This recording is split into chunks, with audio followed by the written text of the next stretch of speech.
Il est 17 heures. Bonjour à toutes et à tous. Merci Fiona pour l'organisation de ce webinaire. On va donc pouvoir commencer doucement pour essayer de rester bien dans les horaires. Donc merci beaucoup à tous les participants de venir aujourd'hui écouter ce qu'on a à raconter avec Raphaël, Sarah et Eric. On va se présenter juste après. Aujourd'hui, on va vous parler de fièvre hémorragique virale. On a choisi trois fièvres hémorragiques virales pour vous donner quelques exemples des problématiques que peuvent soulever ce genre de maladies. On est très content de partager tout ça avec vous. On va donc procéder à trois présentations donc de Raphaël Métras, Eric Gendéré et moi-même. Il y aura à chaque fois peut-être que vous connaissez déjà tous les afranums, mais petite session de questions-réponses au début, de quiz au début, pardon, et puis ensuite des questions-réponses après chaque présentation, et où vous pourrez donc nous poser toutes les questions que vous avez à poser. Euh, Tous les trois, on avait à cœur de vous parler de ces problématiques de santé-là, qui nous paraissent être des maladies importantes à connaître, des maladies émergentes, qui vont probablement nous embêter beaucoup plus dans l'avenir qu'aujourd'hui. Et donc, il faut qu'on soit prêt dans le domaine médical pour pouvoir affronter tout ça. À nouveau, il y a plein de fièvres hémorragiques virales, on ne va pas les traiter toutes, on ne va pas faire une liste exhaustive de toutes les fièvres hémorragiques virales, ce n'est pas le sujet, mais c'est surtout de vous donner des exemples de prise en charge, de traitement, d'épidémiologie, de transmission, tout ce qu'on a pu rassembler pour aujourd'hui. Voilà, alors si ça vous convient à toutes et à tous, on va commencer par la présentation de Eric. Donc, on a le plaisir et l'honneur d'avoir la présence aujourd'hui de Eric Diendéré, qui est un vieux collègue et ami de ma personne, qu'on se connaît depuis très longtemps avec Eric, qui travaille au Burkina Faso, qui est infectiologue, enseignant-chercheur, et qui est maître assistant. Alors, je lis hein, sa biographie que je ne connaissais pas, je le connaissais bien, mais moins sa biographie. Maître assistant à l'UFR Sciences de la Santé de l'Université Joseph Kizerbo et coordinateur du DU fièvre hémorragique virale euh, donc, au Burkina Faso. Euh, Coordonnateur adjoint. Coordinateur adjoint, pardonne-moi Eric, mais je suis sûre que tu travailles beaucoup, beaucoup sur DU, qui est un superbe DU hein, d'ailleurs pour ceux qui ne l'ont pas encore fait. C'est vraiment un truc formidable que Eric et ses collègues ont pu monter. Donc je vous invite à regarder assez rapidement. Voilà, donc Eric va nous parler de la dengue, qui est une des fièvres hémorragiques des plus importantes. Il y en a énormément, mais Eric va nous présenter tout ça. C'est pour moi un sujet très important, la dengue, parce que, bon, outre le fait qu'il y a de plus en plus de dengue au nord, ce qui n'est pas ce qui m'inquiète le plus, c'est probablement une maladie extrêmement sous-déclarée, sous-estimée sur tous les continents, et avec une problématique thérapeutique assez importante. Et je pense qu'il faut vraiment qu'on soit tous prêts à prendre en charge les dingues. Et à titre personnel, enfin, personnel, professionnel, j'ai eu à traiter, Eric, on n'en avait déjà pas parlé, mais un cas de dingue à l'hôpital ici à Paris, qui a malheureusement été fatal chez un jeune homme de 23 ans. Et ça a été vraiment quelque chose de très, très difficile. Donc la dengue, c'est pas une blague, hein. C'est vraiment une maladie qui peut être très, très, très sévère. Voilà, je ne veux pas avancer plus là-dedans. Il va nous présenter tout ça. Est-ce qu'on commence donc par la petite session de quiz? Donc, Eric, je te laisse présenter tes questions et puis voir les résultats avec les participants. Merci beaucoup. Merci Marie, bonjour à toutes et à tous. Donc pour le premier quiz, vous pouvez cocher les réponses qui sont justes, je les lis. Concernant la dengue, quelles affirmations sont exactes? Les flambées touchent exclusivement l'Asie du Sud-Est et l'Amérique latine. Il est reconnu que la dengue circule en Afrique depuis maintenant un siècle. La RT-PCR peut détecter le virus jusqu'à 14 jours après le début des symptômes. Les tests rapides ont une sensibilité homogène, quel que soit le sérotype. Les réactions croisées sérologiques compliquent le diagnostic différentiel avec Zika et chikungunya. Donc, vous pouvez y aller, quelques secondes, cocher les réponses justes.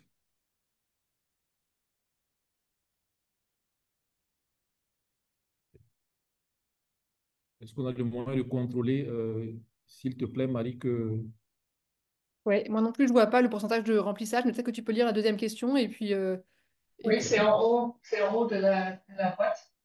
ouais, alors, Il y a 3 personnes sur 42 qui ont répondu pour l'heure. Ah, ça y est, ça commence. Six personnes. ouais, moi je vois Donc, pas non plus, mais je sais pas. ah, Non, moi je vois pas non plus. voilà, j'y vais avec la... Oui, avec la Oui. deuxième question, et puis après on commentera. Fiona, tu nous diras quand on pourra passer au résultat. Concernant la dengue, quelles affirmations sont exactes? Les formes sévères peuvent survenir lors des infections primaires. La ribavirin est le traitement antiviral de référence contre la dengue. Les corticoïdes sont recommandés en première intention pour prévenir le choc. Les transfusions plaquettaires sont indiquées uniquement en cas d'hémorragie sévère. Et puis enfin, l'intégration des tests rapides dans les programmes communautaires est un enjeu majeur.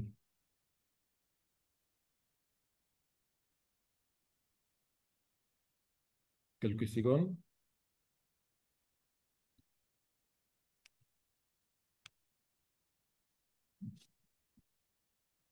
Très bien, je pense qu'on peut commencer.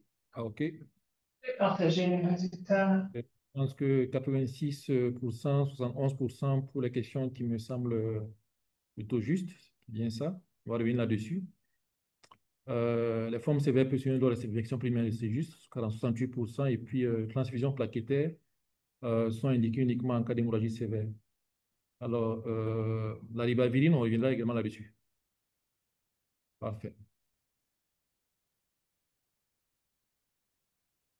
Je partage mon écran. Super. Merci beaucoup, Eric.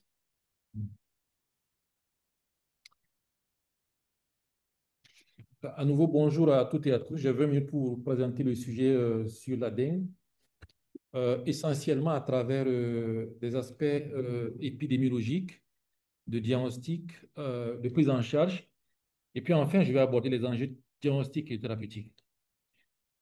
La dengue, c'est une maladie aiguë, virale, qui est due à un flavivirus et qui est transmise par un moustique du genre Aedes, essentiellement aegypti, l'espèce égyptie dans nos contextes, en zone plutôt intertropicale, et puis Aedes albopictus qui survit dans des conditions un peu plus froides. Donc, c'est une maladie qui s'est beaucoup répandue ces dernières années, avec aujourd'hui estimé à près de 4 milliards de personnes qui sont à risque et plusieurs pays dans lesquels s'est implantée aujourd'hui cette maladie. Dans les statistiques les plus récentes, on a environ, on va dire en 2014, 2024, 14 millions de personnes qui ont été touchées par cette maladie, soit 2 fois plus qu'en 2023, et près de 10 000 décès. Essentiellement, les pays concernés, c'est l'Amérique du Sud, comme on le voit. Je réduis, voilà, l'Amérique du Sud. Et puis, deuxièmement, c'est plutôt l'Amérique du Sud et l'Asie. L'Amérique du Sud, l'Amérique du Nord et l'Asie. Donc, on voit bien sur cette figure que on a surtout en zone intertropicale l'Asie du Sud-Est, on a les Amériques. Et puis, c'est peut-être un faux cliché, notamment cette figure de l'Afrique qui montre qu'on a peu de zones rouges, mais qui indique simplement qu'on a beaucoup de zones encore qui restent avec une sous-notification de la dengue. Il n'est pas moins important la fréquence de la dengue dans ces pays. Donc, c'est une maladie aujourd'hui qui s'est aggravée énormément à cause des changements climatiques. Et en Afrique, plus précisément, notre pays, le Burkina Faso, a présenté en 2023 une flambée épidémique très importante avec un nombre important de cas. Il a même été estimé à la plus grande épidémie de dengue qu'a connu l'Afrique. Sur les 222 000 cas, on a environ 164 000 cas de dengue, ce qui correspond à environ 75% des cas toto-africains. Et au plan des décès, on avait 817 décès qui constituaient environ 91% des décès. C'est encore une situation qui est, on va dire, largement inexpliquée, même si des hypothèses ont été évoquées, notamment en griffe le sérotype viral, qui est le sérotype 3 et le sérotype 1, mais majoritairement le sérotype 3 qui a circulé, sachant bien que dans la littérature, c'est plutôt dit que c'est le sérotype 2. Plusieurs autres facteurs ont été évoqués sur lesquels je ne reviendrai pas, mais c'est une situation encore, pour l'instant, peu documentée. Euh, les conditions climatiques vont beaucoup influer sur la transmission de la dengue. Les précipitations et la température. Donc, plus on a de la chaleur, notamment avec une température qui excède de 30 degrés, plus il y a un risque que le moustique puisse proliférer plus facilement et donner une transmission beaucoup plus importante. A contrario, quand il y a plus de précipitations, notamment avec beaucoup plus de pluie, les moustiques ont du mal à se développer, notamment les gîtes larvaires sont perturbés par les eaux. Et donc, la transmission de la dengue est beaucoup plus freinée à cette période, lorsqu'il y a beaucoup plus de pluie. Il y a 4 sérotypes de dengue qui existent, 1, 2, 3 et 4, avec des découvertes qui se situent entre 1943 et 1953. En Afrique, on a une co-circulation des 4, notamment au Sénégal, en Algérie, au Burkina Faso, pour ce qui concerne les 4, diversement rapportés par les autres pays d'à côté. La pathogénicité est vraiment très discutée. Dans la constitution, la structure virale, on a des protéines qui sont structurales et des protéines non structurales. Essentiellement, une protéine non structurelle qui attire l'attention, c'est l'antigène NS1, donc la protéine NS1, qui va contribuer à la réplication virale et possiblement à la gravité. Plus il est en quantité dans le sang, plus il contribue à la gravité de la maladie. La dengue sévère reste encore une énigme. Il y a plusieurs théories qui ont été avancées pour expliquer pourquoi certaines personnes font de la dengue sévère. Il y a une théorie qui est largement avancée, la théorie de la facilitation immunologique de Alsted, qui dit que lorsqu'on a une dengue secondaire, donc une dengue une deuxième fois avec un sérotype qui est différent, on est plus à risque de faire une dengue sévère. C'est une théorie qui est avancée et généralement, le mécanisme physiopathologique qui est en cause dans la dengue sévère, c'est surtout la décharge cytokinique qui est favorisée par l'introduction du sérotype viral dans les cellules immunitaires. Et donc, cette décharge cytokinique va contribuer à une perturbation du fonctionnement endothélial, une altération du fonctionnement endothélial, perturbation de sa fonction, activation endothéliale, et puis bien sûr, une perméabilité accrue. La conséquence directe, c'est qu'on va avoir un passage du liquide intravasculaire vers le liquide extravasculaire massif, donc la fuite plasmatique, qui va conduire à un choc. Plusieurs facteurs sont aujourd'hui avancés pour expliquer, ou en tout cas pour plutôt expliquer pourquoi d'autres personnes font la dengue sévère ou pas, la communauté, âge, de sérotype viral, mais jusque-là, cela n'est pas très bien élucidé. La dengue secondaire semble plus grave que la dengue tertiaire, la dengue quaternaire. Ce sont les données. Par contre, il y a des cas de dengue primaire sévère dans certaines études. C'est une réalité. Plusieurs études le rapportent. Donc, ce qui met en cause encore cette hypothèse qui a été avancée. Et sur cette étude réalisée au Burkina Faso, notamment, on a un surcroît de dengue, on va dire un risque majeur de dengue sévère chez les patients qui ont une dengue primaire. Autrement, on a des comorbidités telles que l'HTA, l'hémoglobinose S, donc la drépanocytose, et puis le diabète qui étaient des facteurs qui sont associés. Au plan clinique, on a 3 phases. La phase fébrile, la phase critique et la phase de convalescence. Dans cette phase fébrile, qui va durer, on va dire, 1 à 7 jours, on a des manifestations qui vont être classiquement observées dans d'autres maladies endémiques tropicales qui circulent, le palu, la fièvre typhoïde, etc. La phase critique va suivre la phase fébrile, mais elle n'est pas toujours présente, elle peut être absente. Seulement, c'est au cours de cette phase que va se présenter les manifestations les plus graves, notamment la fuite plasmatique et les hémorragies. On va observer au cours de cette phase que la température baisse. Donc, pour attirer l'attention, c'est au moment là où la température baisse, donc la défervescence thermique, qu'on est plus à risque de faire des formes sévères. C'est au même moment qu'on a une baisse des plaquettes, c'est au même moment qu'on a souvent une augmentation de l'hématocrit qui traduit une hémoconcentration, et c'est au même moment qu'on a une augmentation de l'hémoglobine, concomitamment à une diminution de la virémie de l'antigène NS1. Et puis enfin, on a une phase de guérison et de convalescence si le patient survit, qui peut durer plusieurs semaines à plusieurs mois, voire 1 an, et qui va se traduire par un certain nombre de fatigues chroniques. Donc, plusieurs formes cliniques, les formes inapparentes asymptomatiques, diversement rapportées entre 50 et 80%. On a la dengue non sévère, avec des signes qui ne sont pas très spécifiques. Et puis la dengue avec signe d'alerte et la dengue sévère. La dengue sévère qui est une urgence médicale. Sur cette diapo, on essaie d'estimer le nombre de cas de dengue, le nombre d'infections, le nombre de personnes symptomatiques, puis le nombre de personnes qui ont été hospitalisées. On a environ, sur cette diapositive, 104, cette estimation, 104 millions de personnes qui vont être infectées par la dengue chaque année, dont majoritairement, ici, c'est les pays asiatiques. Et parmi eux, environ la moitié va être symptomatique.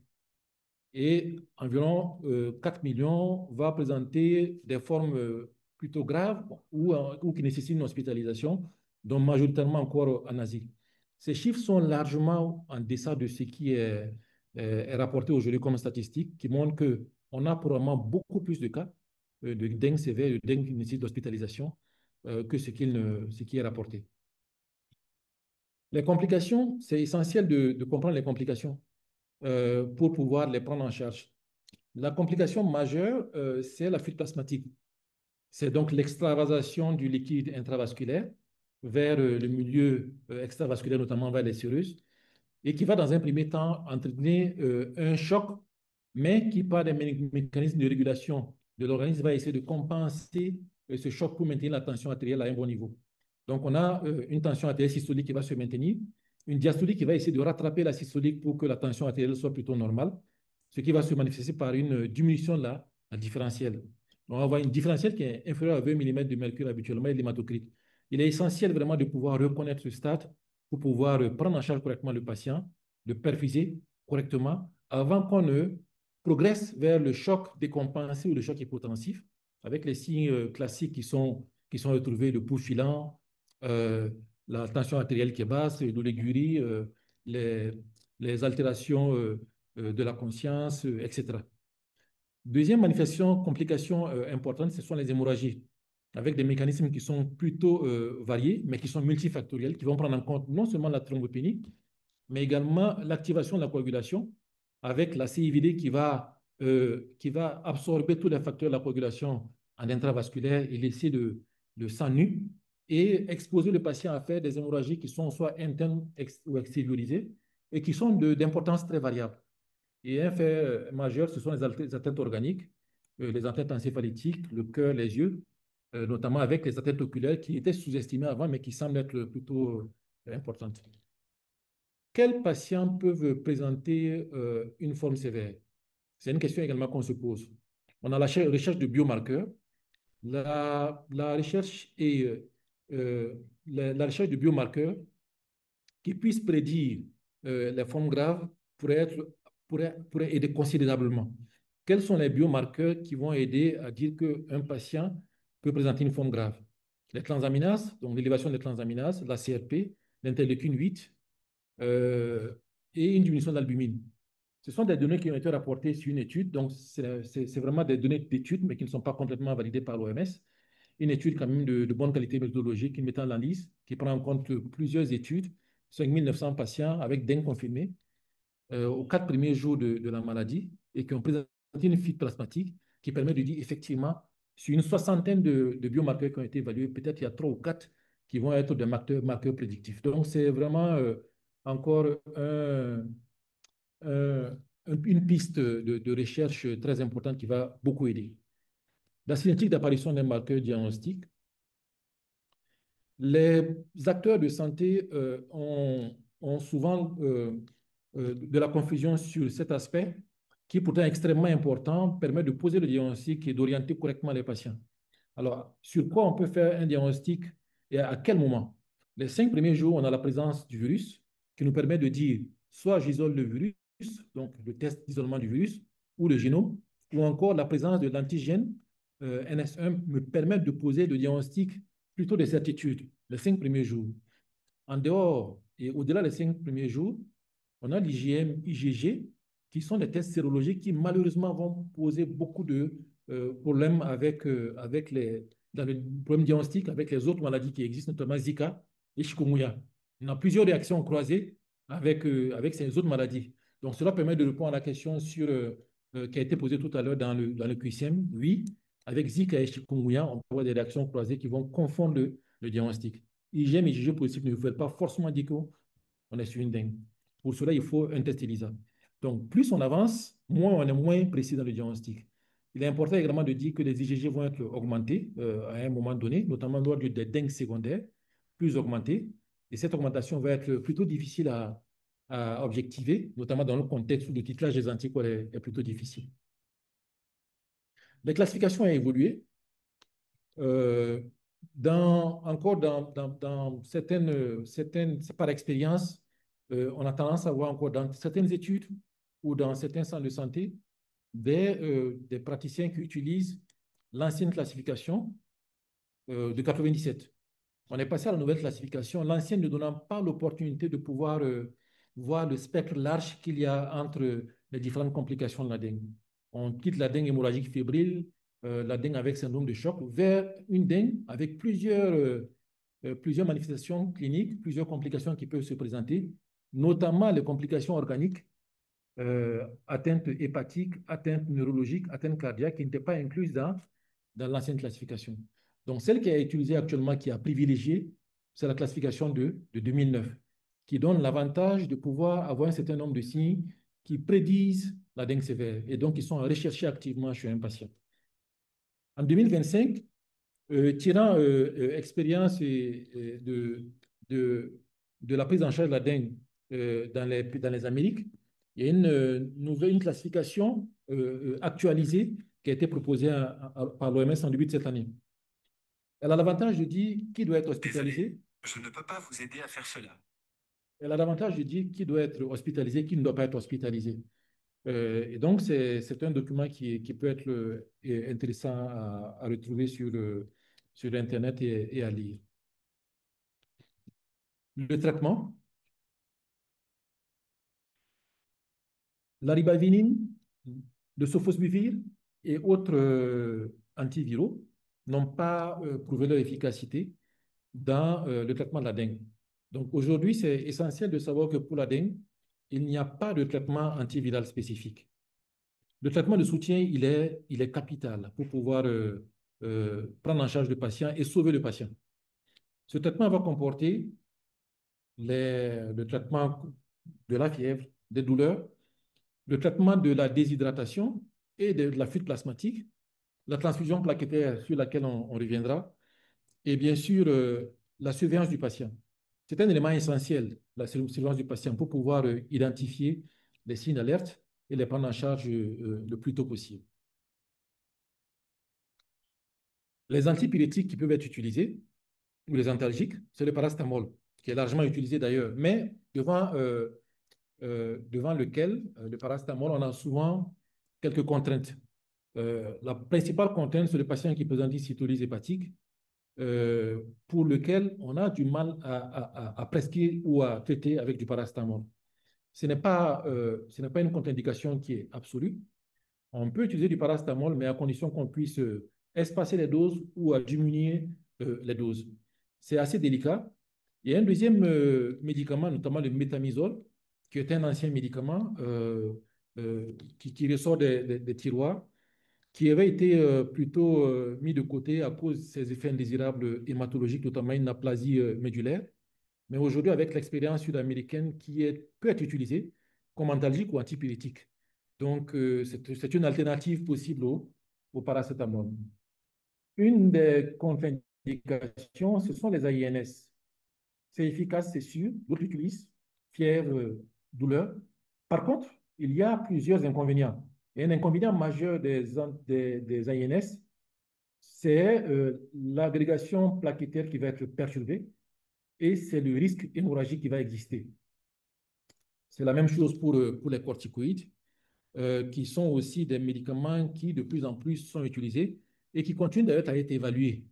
Par exemple, cette étude qui date de 2012, qui est ancienne, mais quand même qui est de bonne qualité méthodologique, un essai clinique, 396 patients, avec deux doses, une dose faible et une dose plus élevée de prednisolone comparée au placebo, 3 bras, et des patients finalement chez lesquels on n'a pas trouvé de différence significative sur la survenue de complications. Donc, les corticoïdes, il n'y a pas de bénéfice, il n'y a pas d'effet sur la virémie plasmatique. Pour les 4 sérotypes, ça ne diminue pas la virémie plasmatique. Il n'y a pas d'effet sur la survie des complications. Il n'y a pas d'effet sur, excusez-moi, c'est une erreur, sur les durées d'hospitalisation. Donc, les corticoïdes, ce n'est pas indiqué. Autant les études de bonne qualité méthodologique le montrent, autant l'OMS ne le conseille pas. Le traitement par les fluides, donc la réhydratation, pour le patient ambulatoire, il va boire beaucoup, au moins 5 tasses de plus que ce qu'il boit habituellement. C'est essentiel de dire au patient, surveillez ce que vous buvez, notez tout ceci sur un bout de papier, surveillez les mictions à chaque fois que vous faites pipi et rendez-nous compte en tant que médecin pour que nous puissions apprécier si ou pas votre hydratation a de l'effet. Les sels d'hydratation orale sont aussi souvent utilisés. Sinon, on peut utiliser de l'eau avec du jus, des soupes, du yaourt, etc. Cette diapositive vous montre juste que ajouter un peu plus de liquide par voie orale, ça a un effet pour pouvoir réduire l'hospitalisation, pour pouvoir réduire les risques hémorragiques, pour pouvoir réduire les décès chez les patients, autant chez les enfants que chez les adultes. Et chez les patients hospitalisés, c'est toujours l'apport de fluide en grande quantité, notamment à la phase initiale. Là, il faut apporter plusieurs liquides, notamment sur les patients à un choc qui est compensé ou un patient qui a un choc qui est hypotensif. Il faut préférer les cristalloïdes aux colloïdes.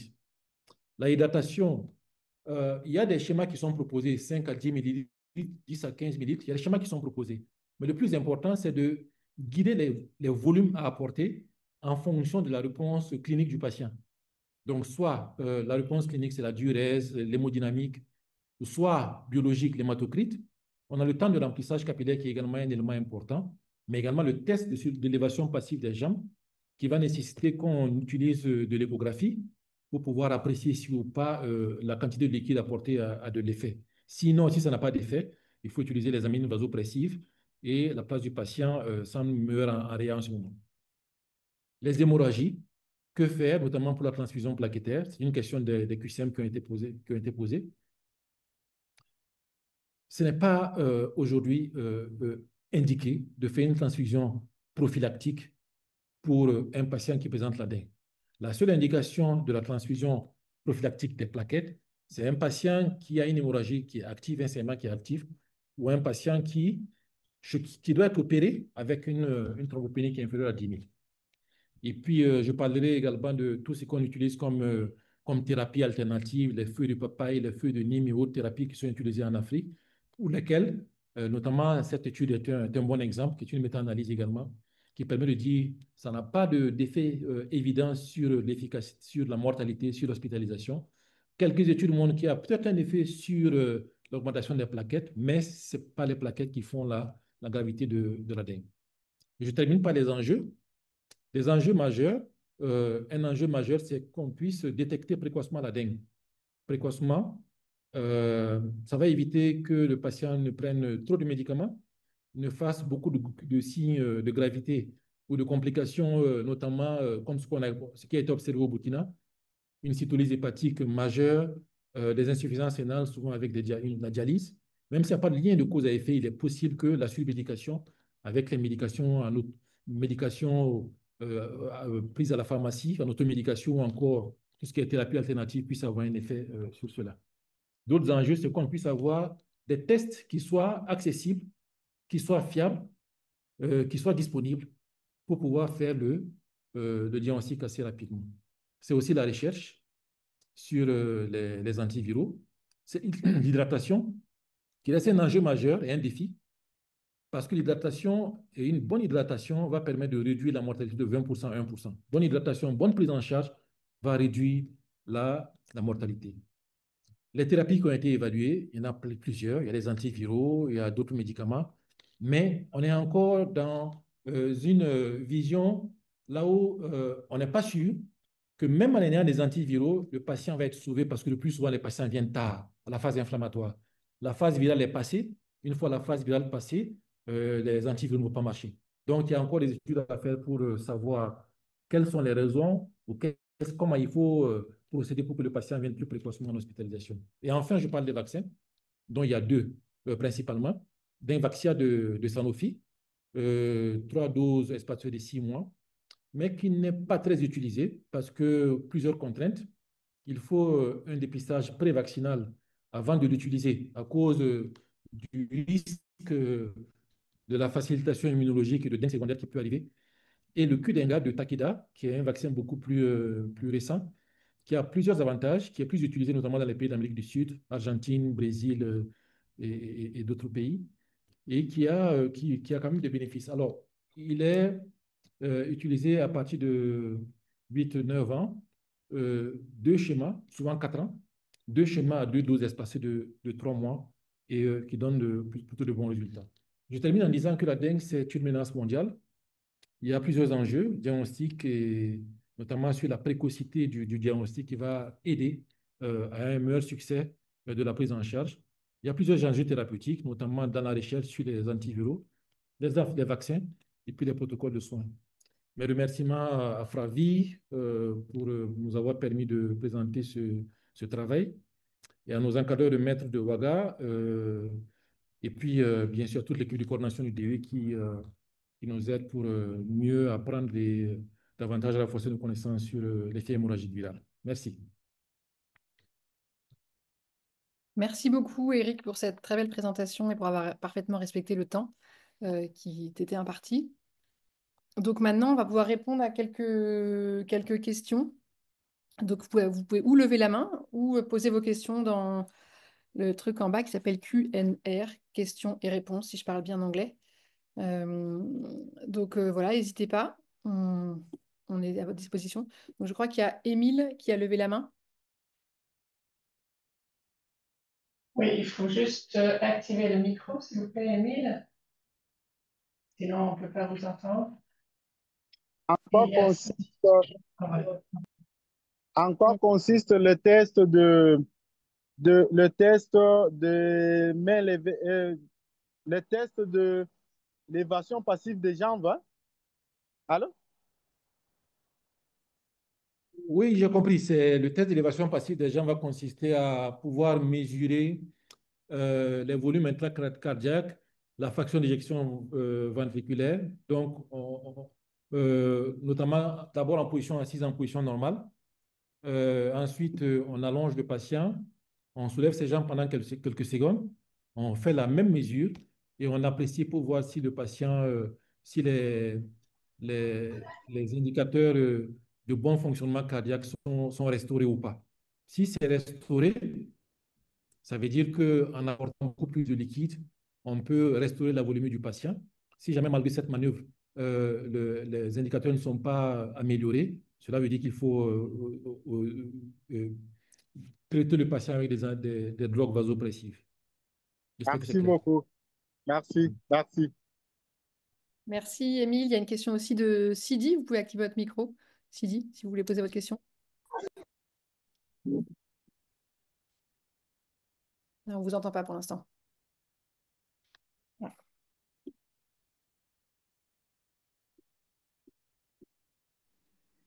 Moi,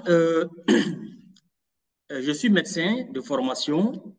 Donc, au fait, entre novembre et décembre 2023, j'ai développé un syndrome grippal et suite à 2 semaines de mission de supervision que j'ai eu à mener en milieu rural pour la supervision de la campagne CPS, c'est-à-dire la chimio-prophylaxie au paludisme. Donc, après cette phase, j'ai eu un syndrome grippal avec courbature, céphalée, fièvre. Donc, j'ai été admis dans une clinique. Alors, vous allez m'excuser parce qu'il me faut ce bref résumé pour que je puisse poser ma question. Donc, la goutte épaisse est revenue positive après ce test-là avec une parasitémie légèrement élevée. Maintenant, on m'a fait une cure de quinine. Au bout de 3 à 5 jours, il y avait la persistance de la fièvre. Donc, j'ai proposé au médecin, est-ce qu'on peut faire un test de PCR pour la dengue? OK, on a engagé le test et le lendemain, le test est revenu positif. Au bout d'une semaine, c'était un traitement antalgique, voilà, comme ça a été dit. J'ai commencé à avoir de l'épitaxis, des saignements, voilà, même au simple tout, c'était des saignements, des éternuements, c'était des saignements. Et au bout de 10 jours, je n'arrivais plus à communiquer avec l'entourage. Donc, en quelque sorte, j'avais perdu l'allocution. Maintenant, moi, ma question, c'est de savoir, est-ce à ce niveau, on peut parler de forme grave de dengue. Un. De deux, dans la présentation, je n'ai pas observé cette phase où moi, j'ai perdu la parole. Donc, je n'ai pas eu d'explication à ça. C'est quelque chose à laquelle je n'arrive pas à expliquer. J'ai perdu la parole. Maintenant, au bout d'un mois à peu près après convalescence, au moment de ma convalescence, ma reprise de parole était comme un enfant. Si je parlais, c'était comme un enfant. Et il y avait aussi cette céphalée-là qui est restée pendant quelques temps. Donc, ça, c'est des questions auxquelles je n'ai pas de réponse, je n'ai pas eu de réponse. Maintenant, je demande aussi, est-ce que le fait de faire la dengue, ça confère une immunité? Donc, voici en quelques mots ce que j'avais à dire. Je m'excuse pour la longueur, vu qu'il y a assez d'interventions à venir. Merci. Merci pour vos questions. Déjà, pour la question, c'est que ce qui est intéressant, c'est il y a deux choses qui peuvent être levées à partir de votre question. C'est premièrement la gravité de la dengue, notamment sur les hémorragies ou l'hémorragie. L'hémorragie des muqueuses fait partie des signes d'alerte et les hémorragies sévères fait partie également des formes graves. Et dans la classification, on dit l'hémorragie sévère, le critère de sévérité va être apprécié par le clinicien. Donc, si c'est juste une hémorragie des muqueuses, on n'est pas sur une forme grave, mais peut-être on est sur des signes d'alerte. Si vous en avez fait encore beaucoup plus, donc c'est vraiment apprécié en fonction de l'abondance de l'hémorragie. Deuxième élément qui est peut-être important, c'est dans la séquence de ce que vous avez raconté. Vous avez fait le palu, enfin la fièvre. On vous a ensuite, dans 3 jours, on a fait le test de la dengue. C'est l'importance encore de faire les tests diagnostiques en parallèle, et non pas en séquentiel. Donc, on fait d'abord le test palu. Quand c'est négatif, on fait le test pour la dengue. Aujourd'hui, c'est préférable de faire les tests multiplex, dengue, Zika et chikungunya en même temps, donc en parallèle. Et c'est plutôt vers ça que on doit évoluer. C'est un enjeu majeur d'ailleurs. Et l'immunité, oui, on a une immunité qui est plutôt une immunité qui est en fonction des sérotypes. Et lorsqu'on a une dengue avec un sérotype différent, on n'a pas l'immunité qu'on a fait, qu'on a de la première dengue, donc avec le premier sérotype, ne va pas couvrir le second. Merci beaucoup, Eric, pour cette question. Je crois qu'on a une question de Dieudonné aussi. C'est toujours lui à jouer.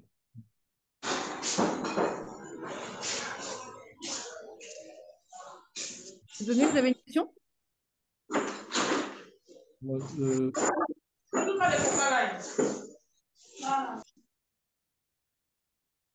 Ok. J'ai une question dans le QR.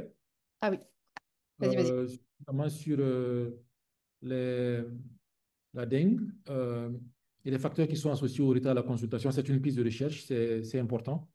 Et donc, c'est ouvert. Chaque pays doit, en fonction de son contexte culturel, démographique, faire cette étude, notamment, non seulement, pas seulement pour la dengue, mais également pour d'autres maladies. J'imagine que ça a été fait dans plusieurs études. Mais il est essentiel de savoir très précocement, dans les 2, 3, 4, 5 jours, quels sont les facteurs qui vont perturber et comment les corriger surtout. Comment les corriger, même si on en connaît certains. Parfait, merci beaucoup. Peut-être une toute dernière question, parce que sinon on va être en retard sur les autres présentations. Alors de Diagnagu, je suis désolée si j'ai écorché votre nom. On écoute votre question. Allô, vous m'entendez? Oui, très bien. D'accord. Bonsoir et merci à notre cher maître pour sa présentation. En fait, ma question, c'est sur le diagnostic de la dengue secondaire. Comme vous l'avez dit, dans notre contexte, c'est difficile de doser les IgG. Et donc, j'aimerais savoir comment poser ce diagnostic de certitude par rapport à la dengue secondaire. Parce que souvent, on fait le bilan, les IgG sont positifs et les autres sont négatifs. On se dit que c'est une dengue secondaire. Pourtant, on n'a pas pu doser les IgG. J'aimerais savoir, dans ce cas, comment es-tu sûr vraiment que c'est une dengue secondaire? Merci beaucoup. Très bien, merci beaucoup pour la question. Lorsqu'on a une dengue et au stade précoce, Donc, dans les 5 premiers jours, après le début des symptômes et qu'on retrouve des IgG, on est très probablement en face d'une dengue secondaire. Donc, c'est vraiment un moyen pour reconnaître la dengue secondaire. Autrement, il faut forcément faire soit le titrage des anticorps, soit 2 dosages espacés de quelques jours pour vérifier s'il y a une augmentation ou pas des anticorps.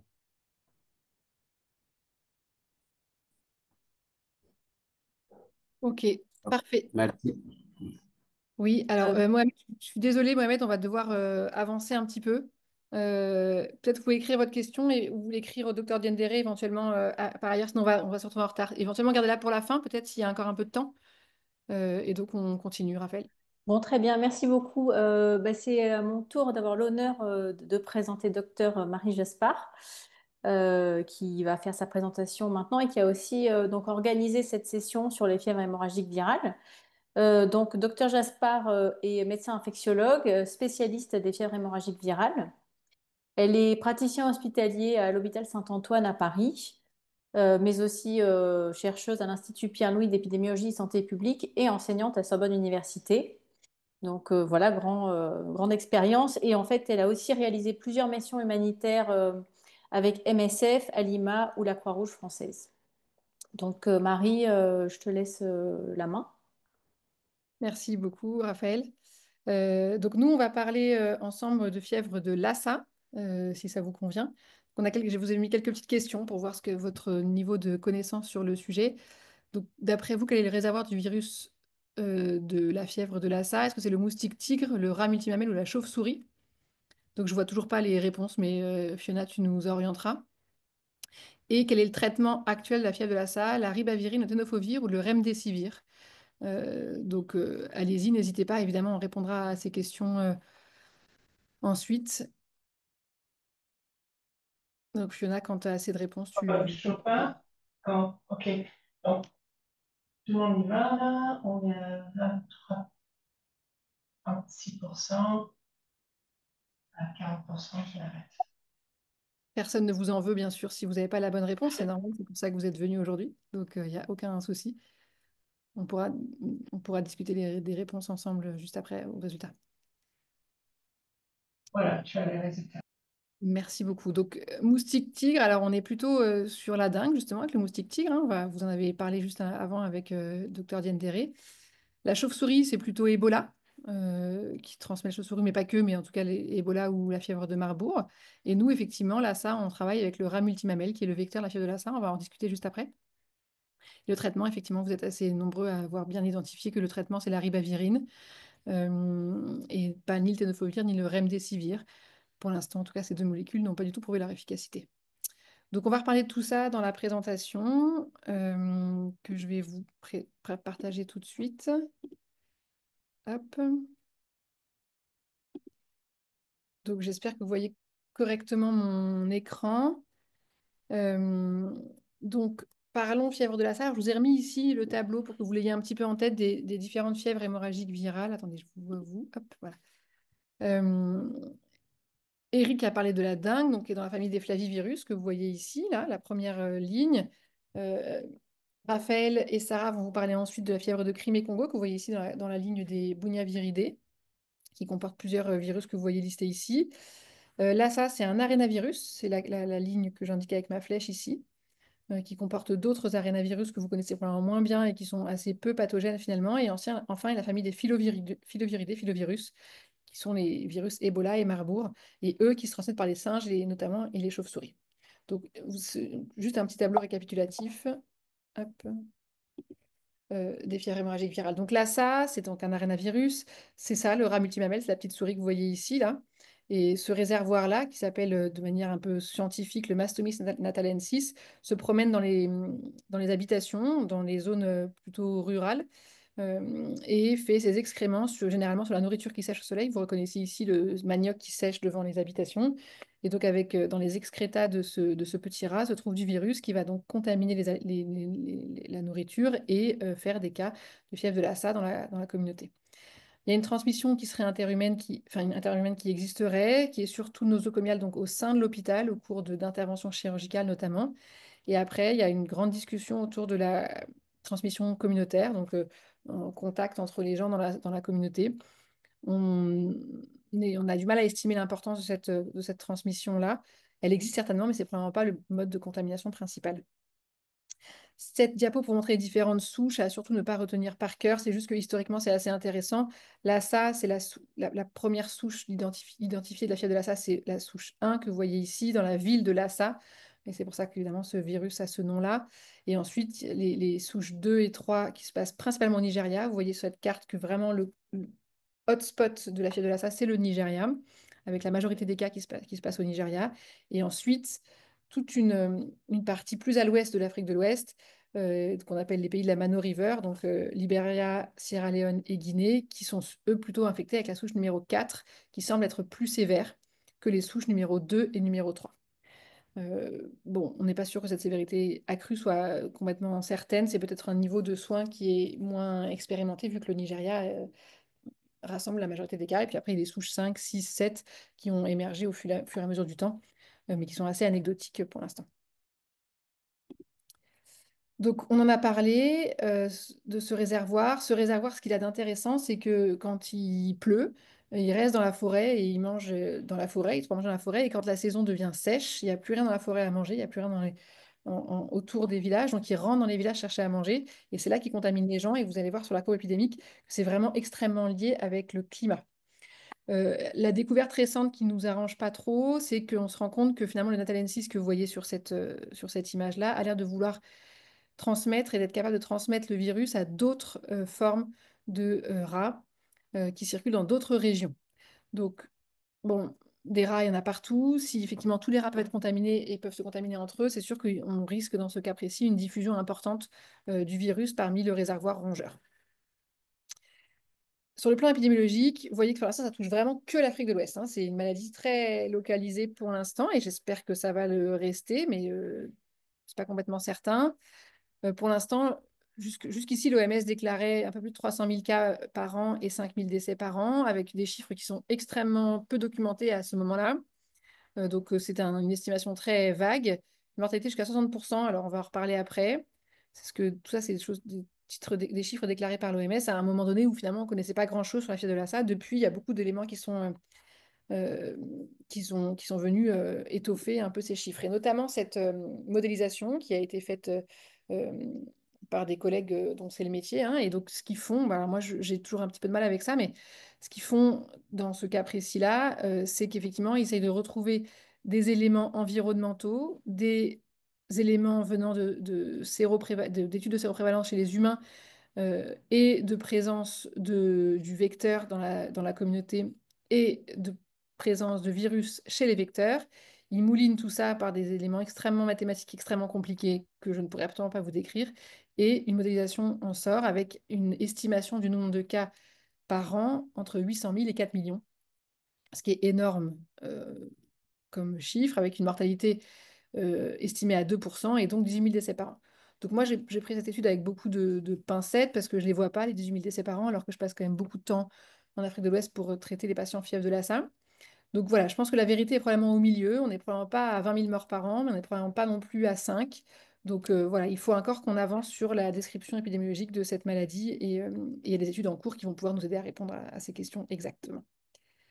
Au Nigeria, donc c'est quand même vraiment là que tout se passe sur le plan de cette maladie-là. Vous voyez une carte du Nigeria, donc les ronds rouges, c'est là où il y a le plus de cas. Ça augmente chaque année. Je ne vous ai pas mis toutes les courbes de toutes les années. Il y a des chiffres que vous voyez ici du nombre de cas et c'est vraiment tous les ans. Alors ce qui est assez intéressant, c'est que ça commence, comme vous voyez sur la courbe ici, l'augmentation du nombre de cas chaque année commence au moment de Noël à peu près. Et ça correspond vraiment au moment où la saison sèche arrive, le rat sort de la forêt, va dans les habitations, et là, explosion du nombre de cas tous les ans, le premier trimestre, janvier, février, mars, avec beaucoup de cas, les centres de prise en charge sont submergés, il y a beaucoup, beaucoup de patients. C'est des patients qu'on prend en charge en utilisant des équipements de protection complets. Donc, c'est une grosse charge de travail pour les collègues au Nigeria. Et puis, dès qu'il se met à pleuvoir, alors vraiment, c'est assez systématique, dès qu'il se met à pleuvoir, le rat s'en va et la maladie diminue énormément pour recommencer l'année prochaine, l'année d'après, à la même époque. Donc ça, au moins, on sait et on se prépare là-dedans. Euh, Au Nigeria, la mortalité est plutôt de 16%, Alors, c'est un pays qui est très préparé pour la maladie, donc peut-être que c'est aussi la prise en charge médicale, mais vous voyez qu'elle est loin des 60% déclarés initialement par l'OMS. Maintenant qu'on a vu un petit peu mieux, on se rend compte que finalement, la mortalité n'est pas si élevée, quoique 16%, c'est quand même beaucoup, et que donc ça implique qu'il faille qu'on prenne en charge les patients le plus rapidement possible. Là, je vous montre juste comment ça se passe quand on prend en charge un patient Lassa. C'est un peu comme un patient Ebola. On le prend en charge avec un équipement de protection complet que vous voyez ici.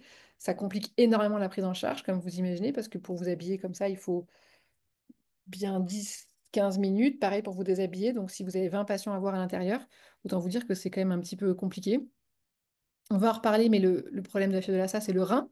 Les patients sont insuffisants rénaux et donc nécessitent de la dialyse, qui n'est pas facile à administrer quand vous êtes habillé comme la personne sur cette photo.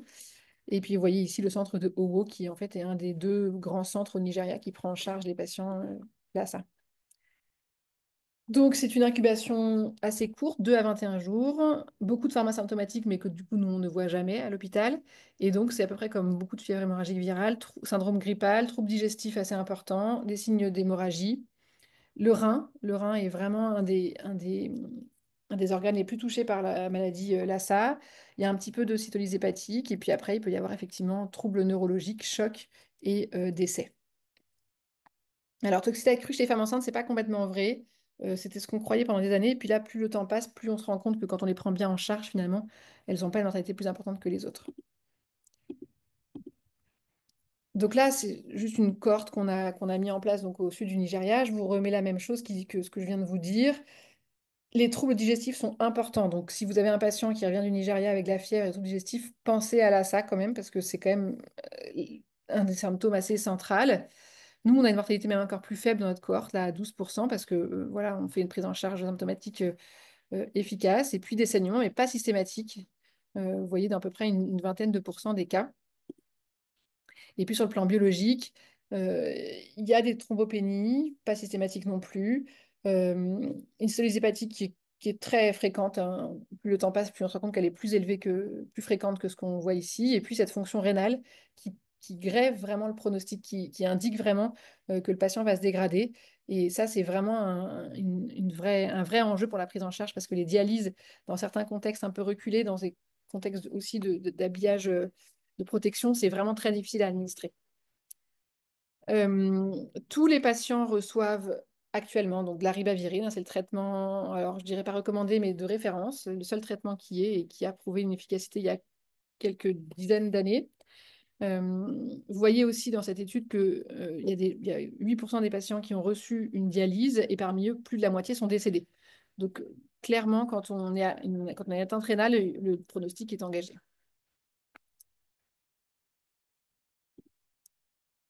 Donc, les femmes enceintes, je vous ai dit, ça jusque-là, il y a eu plusieurs études un peu plus anciennes qui incluaient des femmes enceintes et qui montraient que effectivement ces femmes enceintes, elles, mouraient plus, donc 37% de décès chez les femmes enceintes, au lieu de plutôt entre 15 et 20 chez la population générale. Par contre, ce qui est certain, c'est que les bébés, enfin les fœtus, meurent beaucoup plus si la maman est infectée par la fièvre de Lassa.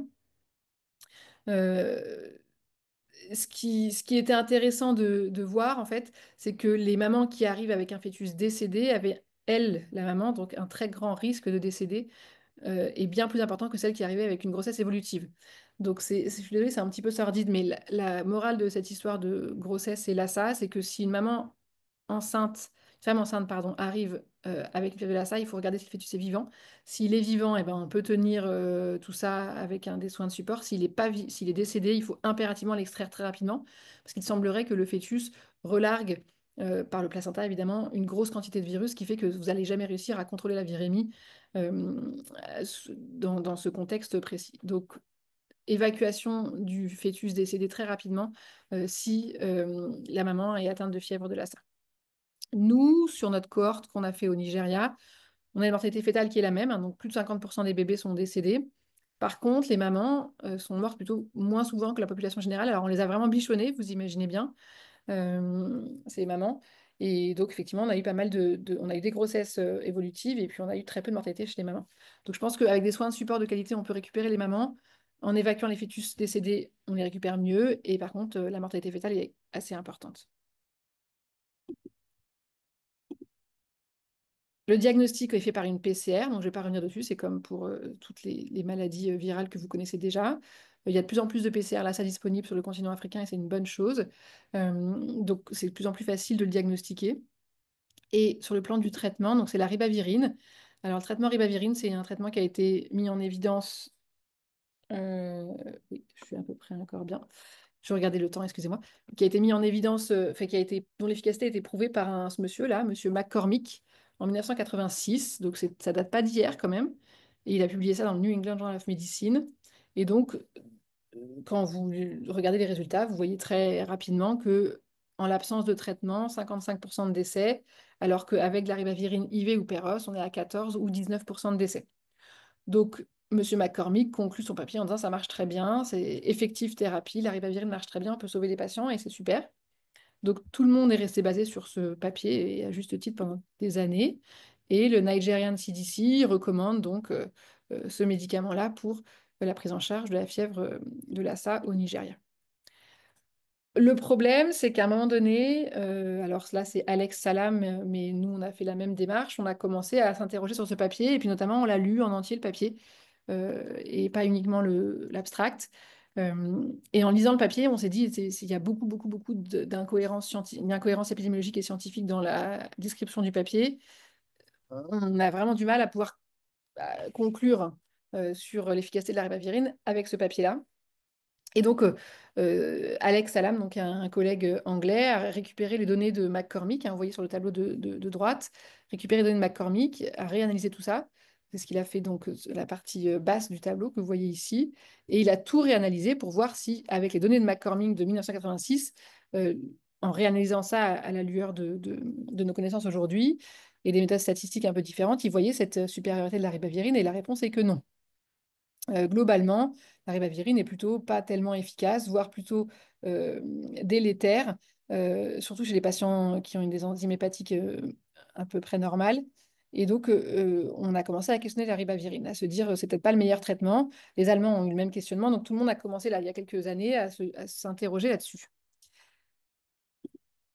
Et donc, on a aussi cherché d'autres options thérapeutiques que je vous ai listées ici.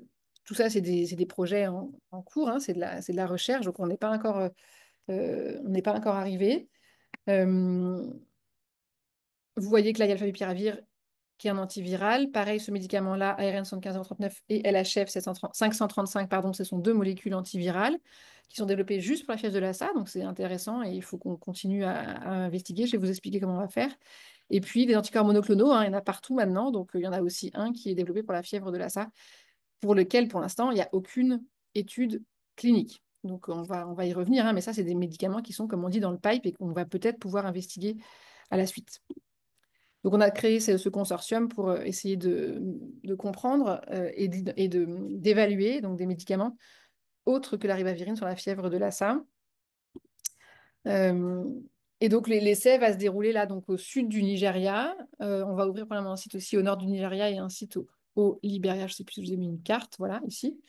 Essai aussi au Libéria, en Guinée et peut-être un jour au Bénin aussi. Donc, c'est un essai multicentrique sur plusieurs pays, des pays concernés par la fièvre de Lassa, avec différentes souches, comme vous voyez, hein, les souches 2 et 3 au Nigeria et la souche 4 au Libéria et en Guinée. J'ai perdu ma flèche.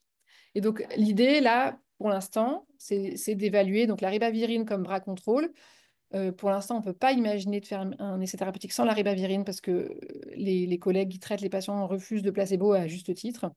Donc, le bras de contrôle sera ribavirine. Et puis après, on teste des différents médicaments, le favipiravir, l'association favipiravir-ribavirine.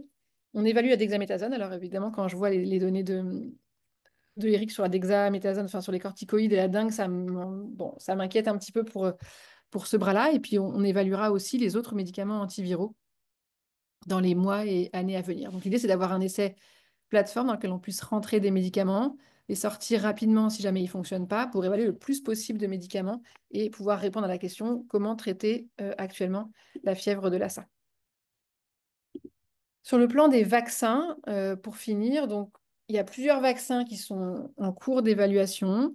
Ce vaccin ici, vecteur VSV, qui était assez avancé, a subi quelques déboires apparemment ces derniers temps. En tout cas, la phase 2B ne va pas avoir lieu pour l'instant, a été mis en pause par les bailleurs qui sont le CEPI.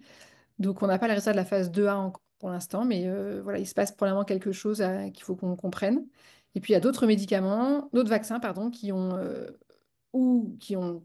commencé et été arrêtés. Donc, le vaccin ADN, par exemple, a été stoppé parce que c'était trop riche en effets secondaires et trop compliqué d'administration. Le vaccin vecteur rougeole, c'est pareil, il a une phase 1, puis il a été arrêté parce que pour des raisons d'acquisition par des firmes, enfin rien de très scientifique. Et puis il y a d'autres vaccins qui arrivent, le vaccin Mopevac, d'autres choses qui arrivent. Et donc il y a une activité autour de la mise en évidence de vaccins LASA assez importante. Et donc on espère que ça pourra assez rapidement nous éclairer et nous aider à limiter un petit peu la propagation de la maladie, fièvre de Lassa, en Afrique de l'Ouest. Et donc, s'il faut retenir quelques messages, mortalité, fièvre de Lassa, à peu près 12% à l'hôpital. Donc, il y a des formes asymptomatiques ou des formes symptomatiques dans la communauté qu'on ne voit pas du tout à l'hôpital, mais à l'hôpital, 12% de mortalité. Ça se passe en Afrique de l'Ouest et surtout au Nigeria. Donc là aussi, si vous voyez des patients qui arrivent du Nigeria en saison sèche, donc entre décembre et mars, pensez à la fièvre de Lassa. L'enjeu, c'est la défaillance rénale. Il faut réussir à prendre en charge votre patient pour éviter qu'il abîme son rein. Donc l'hydratation, comme pour la dengue, est extrêmement importante. Moi, quand je vois les cas de dengue sévère et les cas de Lassa sévère, je trouve qu'ils sont extrêmement semblables sur le plan clinique. Donc c'est la même prise en charge thérapeutique que l'a expliqué Eric tout à l'heure. Il y a la ribavirine, contrairement à la dengue, qui existe, mais on est de plus en plus sceptique sur cette molécule-là. Et puis des nouveaux médicaments spécifiques qu'on est en train d'évaluer. Je sais qu'il y a le même genre de problématique sur la dengue, avec des études qui sont en cours pour d'autres médicaments spécifiques pour la dengue, mais on a les mêmes problèmes, c'est-à-dire qu'on traite toujours trop tard, parce que finalement le virus a déjà fait des dégâts avant même qu'on puisse sortir nos médicaments. Et puis évidemment les vaccins en cours, donc ça pourra aider aussi dans les populations à risque et dans les zones où le virus circule beaucoup. Voilà, je vous remercie de votre attention et puis je suis à votre disposition si vous avez des questions. Merci. Euh, Merci Marie. Donc, ceux qui ont des questions, vous avez le petit encart en bas Q&A ou Q&R, questions et réponses. Sinon aussi, vous pouvez lever la main. Euh, alors, il y a toujours... Ah, nous avons une question de Michel. Fiona, est-ce que tu peux donner Oui, la main? c'est Ouais, possible. Michel, vous avez la parole. vous avez la parole. Oui, allô, bonjour. Oui, Bonjour, oui, on vous entend. Voilà, je viens de suivre la présentatrice. Je la remercie. Alors, ma préoccupation se situe au niveau de la prévention, puisque je me rends compte que on met plus l'accent sur la partie curative, alors qu'on devrait peut-être intervenir aussi en amont. Comment prévenir la maladie auprès de la communauté? Quelles sont les mesures préventives que la communauté peut prendre pour éviter le virus de Lassa? oui, alors c'est évidemment une bonne question. Alors malheureusement, il faut lutter dans tous les sens en même temps. Et évidemment, la lutte antivectorielle est très importante. Je ne suis pas spécialiste dans la lutte antivectorielle du tout, mais je crois que lutter contre les rats, c'est vraiment très, très, très difficile. Il y en a beaucoup partout. Et donc, évidemment, il y a tout un sujet de la protection de l'alimentation, d'éviter l'invasion des rats dans la communauté. Il y a aussi, évidemment, un truc avec le réchauffement climatique, parce que finalement, moins il y a de forêts, plus les rats vont venir dans les communautés s'alimenter, et plus il y a de risques de transmission. Donc, je crois qu'il y a un vrai... Il y a des collègues qui travaillent là-dessus, sur le réservoir, sur la lutte antivectorielle. C'est un sujet à part entière. Je ne pourrais pas vous donner le détail parce que ce n'est pas du tout mon sujet, mais c'est un sujet complet et complexe, absolument comme la lutte antivectorielle de la dengue avec les moustiques. Hein? Et Raphaël va nous parler aussi après des tiques pour le CCHF. Donc, la lutte antivectorielle dans ces maladies, c'est primordial, c'est très compliqué. Mais c'est un élément absolument clé. Je suis bien d'accord avec vous. Après, si on arrivait à vacciner la population au Nigeria, notamment contre le fièvre de Lassa, ce serait aussi un bon pas. Donc, on travaille aussi là-dessus. Ok. Sinon, je trouve que, il y a aussi l'aspect environnemental qu'on devrait tenir compte, puisqu'on fait allusion ici au climat. Donc, selon qu'on est au climat tempéré, je ne sais pas moi, les types de climat qu'on a en Afrique de l'Ouest, eh bien, on devrait assainir le milieu pour éviter qu'on ait beaucoup de rats. Et cela éviterait aussi l'épidémie en question au sein de la communauté. Et c'est parmi les mesures préventives qu'on pouvait propulser pour que la population se prenne en charge, quoi. Oui, oui, tout à fait. Mais je suis entièrement d'accord avec vous. La répartition du rat multimamelle est extrêmement large en Afrique de l'Ouest. Et donc, c'est vraiment un enjeu de lutter contre ce rat et d'éviter qu'il transmette à d'autres espèces de rats. Tout à fait. Merci beaucoup. On a une question en ligne, Marie, je vais te la lire. C'est de Monsieur Vincent Thibault. Donc, dans le contexte d'un traitement par ribavirine, cela sous-entend que la réplication virale joue un rôle dans les manifestations cliniques. Est-ce le cas? Pourriez-vous revenir sur la physiopathologie? Est-ce qu'il y a un délai préférable pour mettre en route un traitement qui agirait uniquement sur la réplication? Bref, le rationnel pour un antiviral qui agit sur la réplication. Merci pour la clarté de ces présentations. Merci pour cette question très difficile. Euh, Donc, j'ai pas toutes ces réponses-là, hein. Donc, jusque-là, personne s'interrogeait vraiment sur la ribavirine. Donc, on n'a pas grand-chose. On n'a pas l'impression que la ribavirine ait une action antivirale et active sur la réplication virale. On a l'impression que c'est l'action anti-inflammatoire de la ribavirine qui agirait là-dedans. On n'est pas assez avancé. On sait qu'il y a un orage cytokinique dans la fièvre de Lassa et que c'est ça qui est lié à la gravité, exactement comme sur la dengue ou sur Ebola. Et on n'a pas l'impression que la ribavirine va avoir une action anti-inflammatoire suffisante pour limiter cet orage cytokinique. Ceci étant dit, alors peut-être la ribavirine ne marche pas, mais on n'a pas non plus vraiment l'impression que si on instaure la ribavirine très tard, on a moins d'efficacité.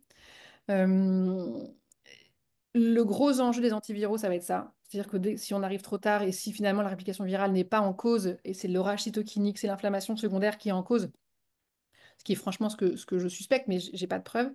Effectivement, les antiviraux vont avoir une action limitée. Et c'est pour ça qu'on essaye d'imaginer des multithérapies avec des antiviraux directs pour être sûr que le restant de virus existant soit bien neutralisé et éventuellement des médicaments de la réponse de l'autre. Donc, on a des pistes pistes thérapeutiques sur ce plan-là, des thérapeutiques qui limiteraient le rage cytokinique et qui auraient une action anti-inflammatoire un petit peu plus poussée en parallèle avec les antiviraux. C'est difficile parce que ça avance pas très vite, tout ça. Il y a assez peu d'études possibles. La recherche sur l'ASA, ça se fait dans les laboratoires BSL-4.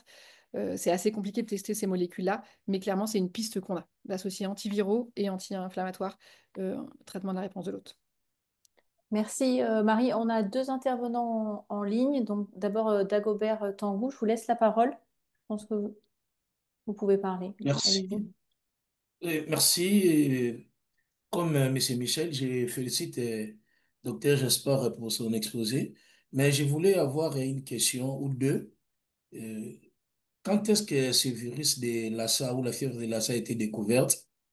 Et euh, pendant la découverte de la fièvre de Lassa, l'Afrique de l'Ouest et l'Afrique centrale, nous avons un peu des commerces depuis l'histoire. D'ailleurs, si je me réfère au 14e congrès de la Société française de lutte contre les sida en 2023, quand on parlait de la transdisciplinarité du VIH, comment les commerces Par contre, la triangulaires a pu population, influencer, tu a peux pu, corriger. C'est Ouais. a pu influencer la venue du virus et propager de la RDC vers les Cameroun et par-ci par-là.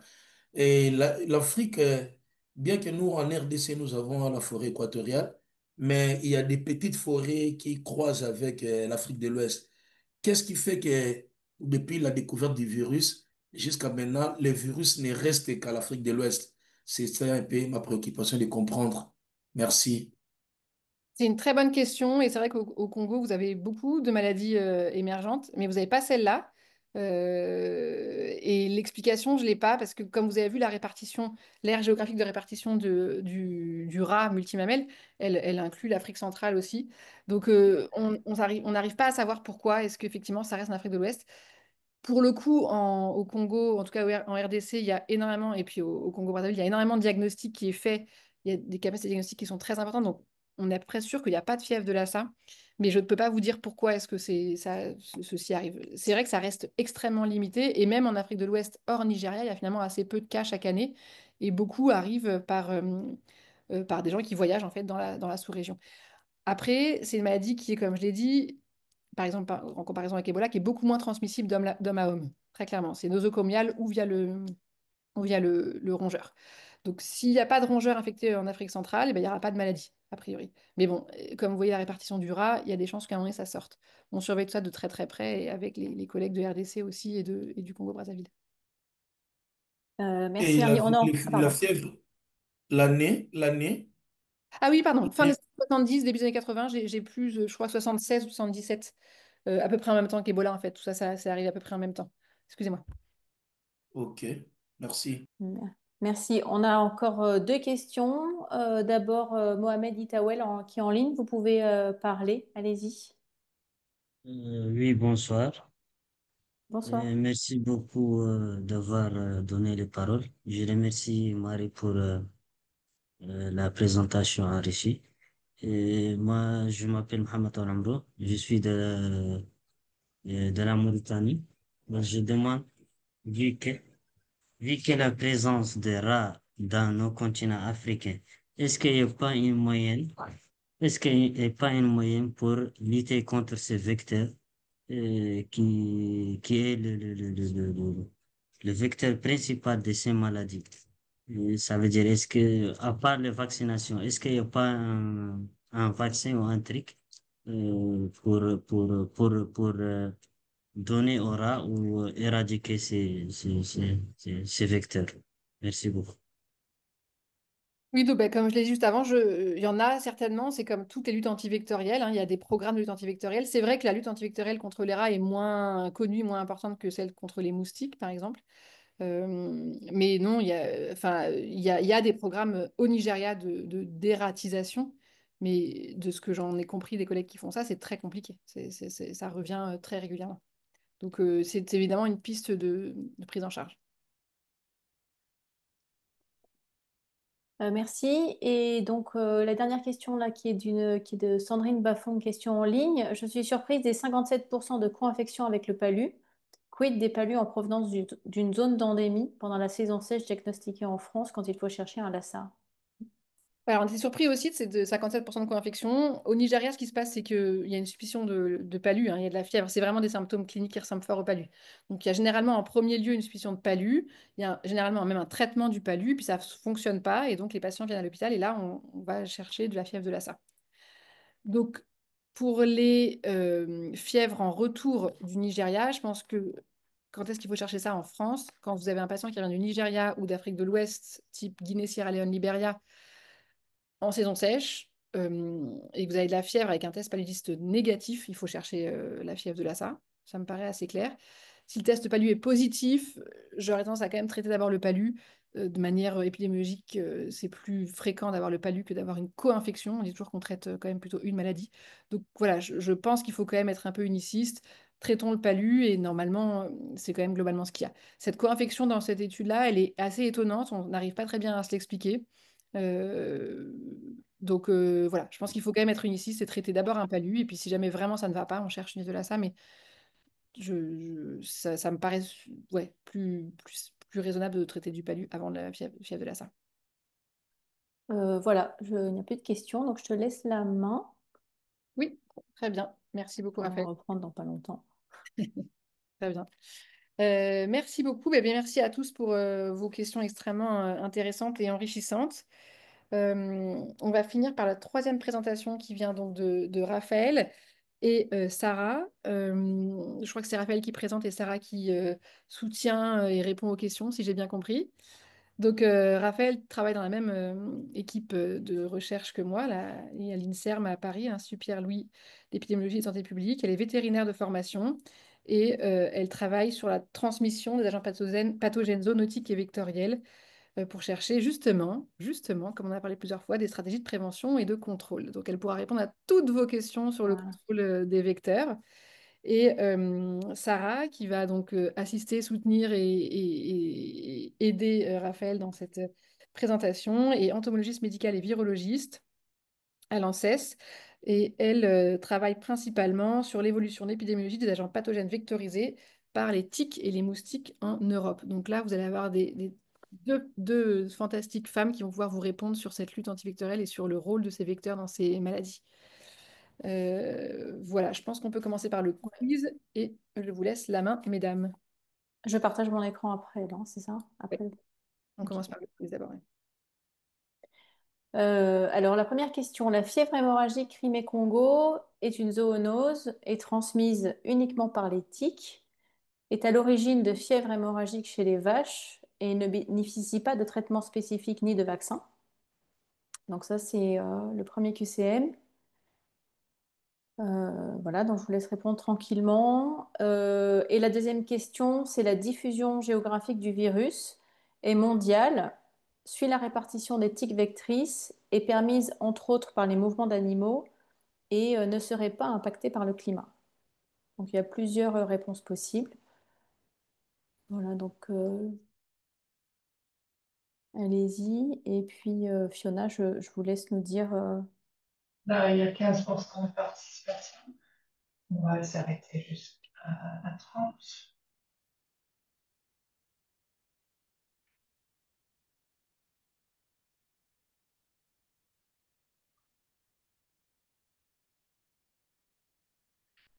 Voilà. Merci. Alors, donc la première question, on a des réponses. Donc, est une zoonose et transmise uniquement par piqûre de tique. N'est pas d'accord et ne bénéficie pas de vaccin ni de traitement. Est à l'origine de fièvre hémorragique chez les vaches. Bon, intéressant. Donc, on va voir, hein, on va répondre à ces questions. Si je n'y réponds pas, n'hésitez pas à me le dire. Et ensuite, la diffusion géographique du virus. Donc, suit la répartition des tiques vectrices. Là, on a 96% de réponses et permise entre autres par les mouvements d'animaux. OK. Très bien. Donc, je vais partager mon écran et en même temps, j'en profite. Alors, attendez. Hop. Donc là, normalement, c'est bon. Donc, j'en profite pour remercier Marie pour cette invitation et Fiona. Et bien sûr, Sarah Moutaillé, qui est une collègue avec qui je travaille sur les maladies transmises par les tiques. Et donc, je pensais que c'était intéressant même si je vais faire la présentation, qu'elle soit présente avec nous parce qu'on a des compétences complémentaires et vous allez voir que l'épidémiologie. Donc, moi, je vais vous présenter l'épidémiologie de la fièvre hémorragique Crimée-Congo. Comme il y a plusieurs compartiments, plusieurs hôtes, elle nécessite quand même des connaissances en fait multidisciplinaires. Et donc, c'est des problématiques sur lesquelles on a besoin de travailler avec voilà, d'autres collègues. Dans un premier temps, je vais replacer le virus de la fièvre hémorragique Crimée-Congo parmi les agents pathogènes en précisant qu'ils sont zoonotiques et donc vectoriels. Donc, ils font partie de ces pathogènes qui sont transmis à l'homme via les animaux. Et donc, pour comprendre et pour quantifier en fait l'émergence et la transmission du pathogène de l'animal à l'humain, il faut prendre en compte plusieurs choses. D'abord, il faut comprendre la transmission du pathogène au sein des populations animales et les circonstances au cours desquelles les populations humaines s'exposent, donc les facteurs anthropiques. Et quand il s'agit de maladies vectorielles, on prend aussi en compte les facteurs environnementaux qui impactent sur la bioécologie des vecteurs. Donc des exemples typiques de ce genre de pathogènes, c'est la fièvre du Nil occidental, donc le West Nile. La fièvre de la vallée du Rift aussi fait partie de ce genre de pathogènes et la fièvre hémorragique Crimée-Congo. Donc généralement, ces agents pathogènes ont très peu ou pas de transmission interhumaine, ce qui fait que quand on a un foyer, ou en tout cas une épidémie, la majorité des infections résultent de multiples événements, transmission animal-humain, animal-humain, animal-humain. La problématique sur l'épidémiologie de ces agents pathogènes, c'est que les cycles épidémiologiques sont peu quantifiés. Donc s'ils sont peu quantifiés, on a du mal aussi à quantifier les mesures de prévention et de contrôle qui sont les plus optimales. Et elles sont peu quantifiées car les infections sont peu documentées. Donc pour étudier ces maladies, on a besoin, et pour les comprendre, pour comprendre leur dynamique, on a besoin d'abord d'avoir des données sur ce qui se passe en population humaine. Et ces agents pathogènes zoonotiques et vectoriels sont à l'origine soit de cas sporadiques et de foyers de petite taille. Et même s'ils sont en fait dans les programmes de surveillance nationale, ils ont un fort taux de sous-détection. Donc on est face à des pathogènes, des cas, en tout cas des cas qui sont peu communs. Si on veut connaître la transmission, en tout cas la circulation du pathogène chez les vecteurs, il faut faire des suivis entomologiques et c'est peu fréquent car c'est coûteux, même si ça apporterait beaucoup d'informations. Et comme les animaux sont impliqués, il y a différentes possibilités pour traquer en fait le virus en population animale. Donc si le virus cause des symptômes chez les animaux et que ce sont des animaux d'élevage, comme par exemple la fièvre de la vallée du Rift qui déclenche des avortements chez les ruminants domestiques, on peut mettre en place une surveillance chez les animaux qui puissent aider en fait à traquer le virus en population humaine. Mais si l'infection est asymptomatique, comme chez la fièvre hémorragique Crimée-Congo, ou bien si la faune sauvage est impliquée, comme par exemple pour le Lassa, on a la nécessité de faire des enquêtes ciblées et ça devient tout de suite logistiquement voilà, des enquêtes qui sont lourdes à mettre en place. Donc on est face à un contexte de récolte de données qui est assez difficile. Et malgré tout, ces pathogènes sont importants pour plusieurs raisons. D'abord pour leur potentiel d'extension géographique et pour aussi l'évolution du virus. Donc cette évolution qui peut entraîner en fait une modification de la virulence ou bien d'un élargissement du spectre d'hôtes, que ce soit au niveau des hôtes vertébrés ou des vecteurs. Et donc la fièvre hémorragique Crimée-Congo fait partie de ces agents pathogènes. Elle est caractérisée par ce que je viens de présenter. Et donc c'est une maladie infectieuse sévère qui est décrite pour la première fois en Crimée et quelques années plus tard au Congo, de façon quasi, on va dire, pas simultanée, mais bon, proche, d'où ce nom. C'est un virus, c'est un bunyavirus de la famille des Néroviridés, qui inclut d'autres virus comme le Hazara-virus ou le Nairobi Sheep Disease Virus.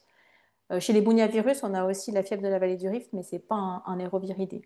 Donc c'est un virus qui est ARN négatif simple brun, avec trois segments, S, M et L.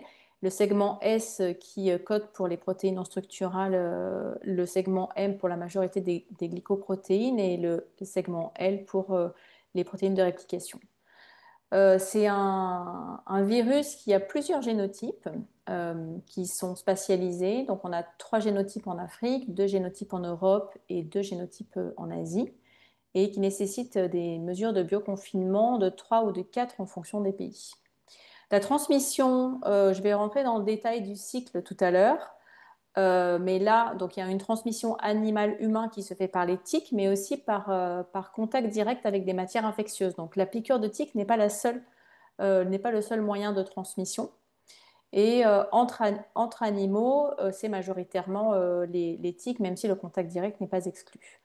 Donc, au niveau clinique, chez l'humain, on a des formes asymptomatiques à très sévères. Il y a environ entre 80 et 90% des infections qui sont symptomatiques. Et en revanche, il y a un taux de létalité qui est très important, qui peut atteindre les 62%. Donc, l'histoire naturelle de la maladie chez l'humain se divise en 4 phases. Une période d'incubation et de phase pré-hémorragique où le virus est détectable. Et ensuite, une phase hémorragique où il y a la production des IgM et un début de production des IgG pour la phase de convalescence. Je pense que ça doit suivre majoritairement le cours des infections, des fièvres hémorragiques virales, mais ça, Eric et Marie en sauront beaucoup plus que moi. Et chez les animaux, en revanche, ce qui est intéressant, c'est que l'infection est asymptomatique, même si les animaux peuvent être virémiques pendant une période assez élevée, qui est de 7 à 15 jours, notamment chez les bovins. Le virus a une répartition géographique étendue. Donc, il est présent au sud du 50e parallèle nord, majoritairement. Il est endémique en Afrique, dans les Balkans, en Moyen-Orient et en Asie. Donc, ici, c'est une carte de l'OMS qui date de 2022 et qui nous présente plusieurs zones. Donc, les zones jaune clair sont les zones où la tique vectrice Yaloma, dont je reparlerai plus tard, est présente. Les zones qui sont jaunes un peu plus foncées, montrent les zones en fait de la présence de la tique et de la circulation virale, donc soit avec des évidences de virus chez la tique ou bien avec de la sérologie chez les animaux. Et les pays qui sont en orange et rouge sont les pays où il y a des cas humains qui sont reportés chaque année. Donc les pays en rouge, c'est les pays pour lesquels il y a le plus de cas humains reportés chaque année. Donc il y a environ une trentaine de pays affectés. Et entre 10 000 et 15 000 cas sont estimés à être reportés par an de façon annuelle. Et on observe sur cette carte une grande hétérogénéité spatiale de la répartition, en tout cas de l'impact du poids de la maladie sur ces différents pays, qui sont dus probablement à divers facteurs. D'abord, les données disponibles et le sous-report, comme pour toutes ces maladies, et aussi à cause de la diversité des cycles épidémiologiques et des écosystèmes dans lesquels on retrouve le virus de la fièvre hémorragique Rimet-Congo qui circule. En raison de la diversité des tiques qui sont présents dans ces écosystèmes, des hôtes animaux, donc on va voir qu'il y a différents hôtes animaux qui peuvent en fait héberger ou pas, amplifier ou pas le virus, et aussi des pratiques d'exposition humaine. Malgré tout, enfin, voilà, le virus a une importance au niveau mondial parce c'est une maladie sévère avec des options de traitement limitées, pas de vaccin à l'heure actuelle et une épidémiologie qui est sous-étudiée avec un risque d'extension géographique et donc elle a été classifiée depuis maintenant 10 ans comme maladie prioritaire de l'OMS. Maintenant, on va rentrer un peu plus en détail sur le cycle épidémiologique du virus à l'interface entre les animaux, les tiques et les humains. Donc, on va commencer par la tique. Donc, ici, je prends l'exemple de Yaloma marginatum, qui est voilà, le vecteur, on va dire, et réservoir principal dans les régions en fait, de l'Europe, l'Europe et le paléarctique occidental. Après, je vais vous montrer d'autres cartes, enfin des cartes. Donc, il est vecteur et réservoir. Et donc, les œufs éclosent pour donner des larves qui vont ensuite se métamorphoser, donner des nymphes et des adultes. Et les adultes vont pondre des œufs. Et pour passer d'un stade à l'autre, il y a besoin de certains facteurs météorologiques optimaux. Mais en plus, pour passer du stade larve à nymphe et nymphe à adulte, il faut un repas sanguin chez un hôte vertébré. Donc la tique a besoin pour faire son cycle de facteurs de conditions météorologiques favorables et d'hôtes sur lesquels elles se nourrissent. Donc d'abord, je vais vous montrer qu'il y a une grande diversité de tiques qui sont potentiellement impliquées dans la maintenance et la transmission du virus. Majoritairement, celles les plus connues, c'est les tiques du genre Yaloma, qui ont ces 3 stades de développement, qui sont adaptés au climat sec et chaud. Donc les déserts tropicaux et tempérés, les zones désertiques, les zones tropicales ouvertes et les zones méditerranéennes. Et les facteurs limitant son cycle sont l'excès d'humidité et les températures basses. Donc quand on est dans ces conditions-là, la tique n'arrive pas à faire son cycle. Il y a 27 espèces de Yaloma qui sont décrites dans le monde, dont 15 espèces où le virus a été isolé et 8 qui sont potentiellement reconnues comme vecteurs compétents. Donc elles sont écrites en gras ici, elles sont surlignées en gras dans la liste ci-dessous. Donc on a les 15 et les 8 qui sont en gras. La distribution aussi est très variable. Donc là, je vous montre par exemple la distribution de Yaloma marginatum qui est en haut là, qui est sur le vert clair, qui aussi a une distribution qui couvre aussi celle de Yaloma dromedari, notamment voilà, dans la région centrale, et Yaloma dromedari qui est bien présente en Afrique, en tout cas enfin, dans le nord de l'Afrique et en Afrique subsaharienne. On a aussi d'autres Yaloma, comme Yaloma rufipes et Yaloma truncatum, qui ont les distributions que vous voyez ici. Et l'article là que je vous montre, Gargili et al. 2017, donc j'ai mis les références à la fin de la présentation, vous montre une succession de cartes avec la répartition géographique globale des tiques qui sont potentiellement vectrices.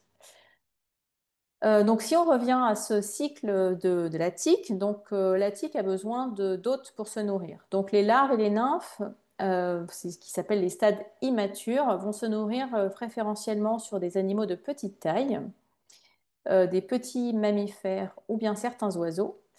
Et les adultes vont se nourrir plutôt sur des animaux qui sont plus larges, qui sont plus grands, comme par exemple les chevaux ou le bétail. Et là, le plus ou le moins, c'est pour montrer qu'il y a des animaux qui sont plus ou moins amplificateurs du virus. Donc, même si la tique, par exemple, si la tique se nourrit sur cheval, le cheval va être un mauvais amplificateur du virus de la CCHF. Donc, la tique va pouvoir faire son cycle, mais le virus va avoir du mal à se transmettre. En revanche, si elle se nourrit sur du lapin ou sur du bétail, non seulement elle va prendre un repas sanguin, elle va pouvoir faire son cycle, mais en plus, il va y avoir transmission du virus. Donc, il y a une grande diversité. Alors là, j'ai pris l'exemple voilà, des hôtes typiques que l'on étudie et qu'on mentionne quand on parle de Yaloma marginatum. Mais vous imaginez qu'avec la multiplicité des tiques qui sont présentées, il y a aussi une multiplicité d'hôtes qu'il faut étudier, pour lesquels on voudrait comprendre en fait leur rôle dans le cycle épidémiologique. Donc, on a une multiplicité d'hôtes potentiels qui sont plus ou moins amplificateurs du virus, mais qui sont asymptomatiques. Donc ici, vous avez deux exemples des hôtes pour, par exemple, Yaloma lusitanicum et Yaloma marginatum. Vous voyez donc toute la série, par exemple, les hôtes pour les adultes sur marginatum, on a les dromadaires, le bétail, ce sont les chevreuils ou bien les cerfs, les chevaux, les moutons, mais aussi les sangliers. Donc voilà, vous pouvez trouver, et chez les petits animaux, on a voilà, des oiseaux comme des passereaux, des hérissons, des rongeurs, des lagomorphes. Bon, donc je vous invite aussi à lire tous ces articles passionnants qui vont faire une liste d'animaux. On va dire, mais en fait, c'est pas possible, ça se nourrit quasi sur tout. Quand on fait la liste, pratiquement, c'est presque ça, quoi. Après, ce qui change, c'est est-ce que cet hôte est un bon amplificateur du virus ou pas.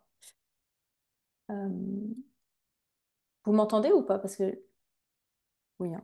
Oui, pas de souci. Oui, d'accord, parce que j'ai un problème avec le micro. Ok, et donc en fait, l'humain va s'infecter, lui, par piqûre, majoritairement, donc par piqûre de tique d'adulte.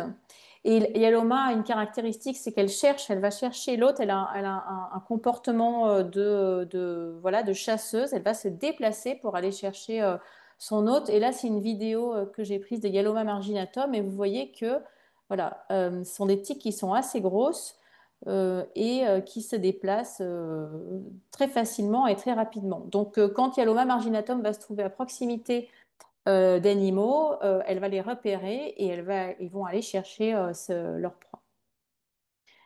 C'est des caractéristiques de Yaloma et notamment de Yaloma marginatum.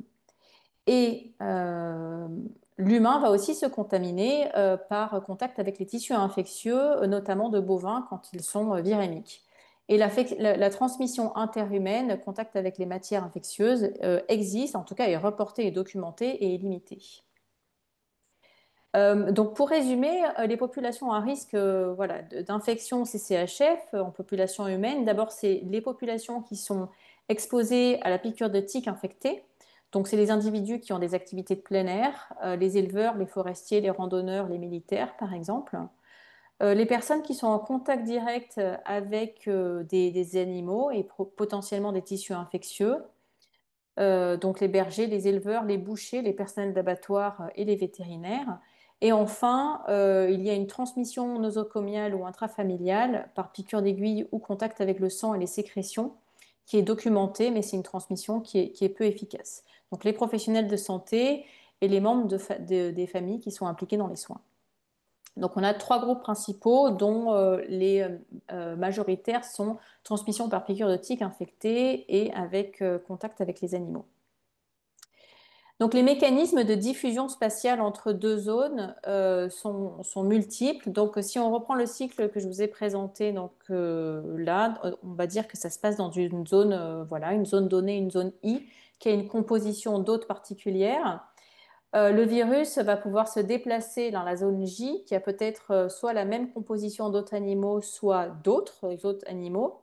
Et donc, pour que le virus puisse se transmettre, puisse se diffuser, il faut déjà qu'il y ait une extension géographique des tiques, qui se fait soit par mouvement d'animaux avec les tiques attachées, et donc, ces animaux se déplacent avec des distances qui sont plus ou moins importantes selon les espèces, hein. Donc, chez le bétail, on a par exemple des transhumances, mais les oiseaux migrateurs sont impliqués dans des mouvements de longue distance.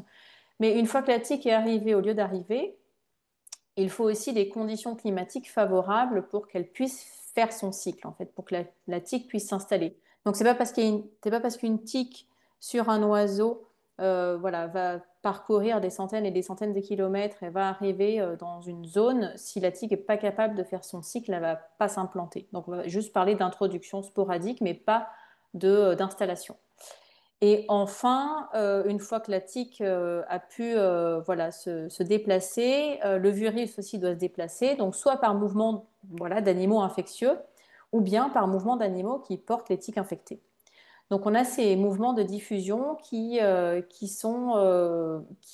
nous permettent en fait voilà, de se dire que l'expansion géographique de Yaloma marginatum, enfin ou d'autres Yaloma et du virus de la CCHF sont des choses qui sont inquiétantes, notamment dans un contexte de réchauffement climatique où on a des conditions climatiques favorables qui, s'implantent dans certaines régions. Au niveau de la prévention, alors comme je disais, voilà, il y a pas de traitement spécifique, donc on est sur du traitement de soutien chez les patients, mais ça, je laisserai mes collègues aborder le sujet. On est sur de la prévention intégrée, donc à plusieurs niveaux. Et donc pour les personnes à risque, on est sur du port de matériel de protection, que ce soit chez les éleveurs, chez les personnels d'abattoir ou bien chez le personnel de santé.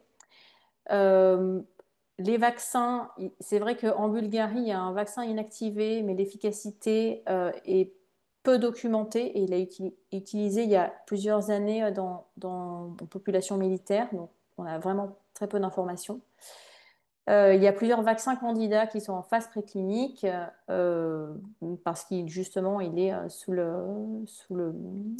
voilà, il est dans le programme Blueprint de l'OMS.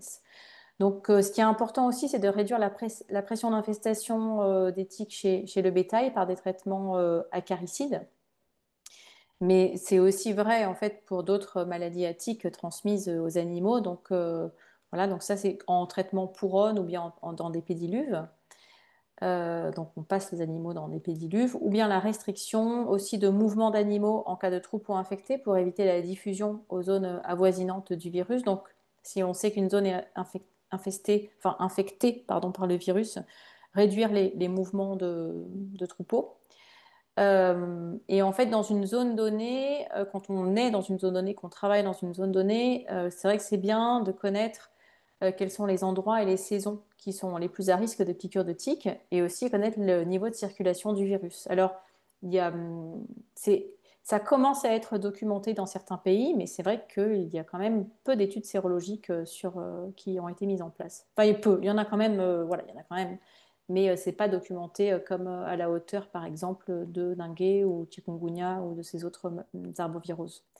Et enfin, bien sûr, pour cette prévention, on a besoin de mieux comprendre et de quantifier la diversité des cycles épidémiologiques, de les documenter, de mieux connaître les facteurs d'émergence en combinant en fait des méthodes de terrain et des méthodes de modélisation.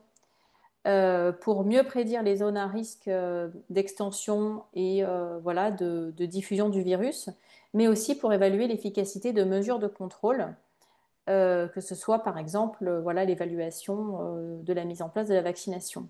Alors là, je ne les ai pas présentés parce que je pense on n'avait pas le temps, mais c'est vrai qu'à l'aide de, voilà, de modèles mathématiques, on a pu commencer à évaluer des stratégies de vaccination potentielles, hein, si un vaccin était disponible. Est-ce qu'il vaut mieux vacciner les animaux? Est-ce qu'il vaut mieux vacciner les humains? À quelle fréquence? Et dans le cas de figure où en fait le bétail, par exemple, est asymptomatique, c'est vrai qu'il est plus difficile de vacciner les animaux que quand le virus voilà, déclenche des symptômes.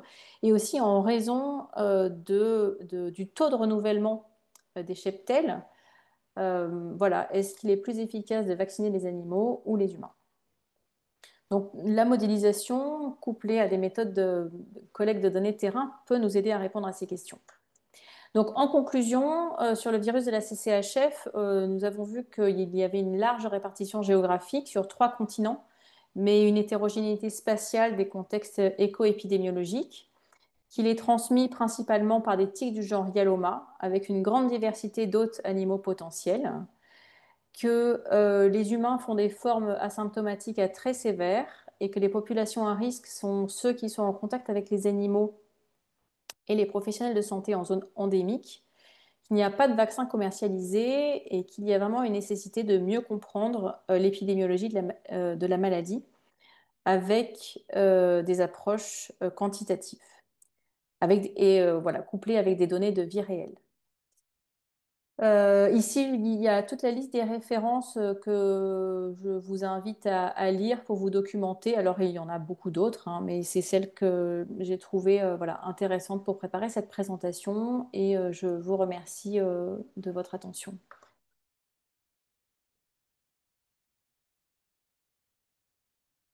Merci beaucoup, Raphaël. Je partage mon écran encore ou pas?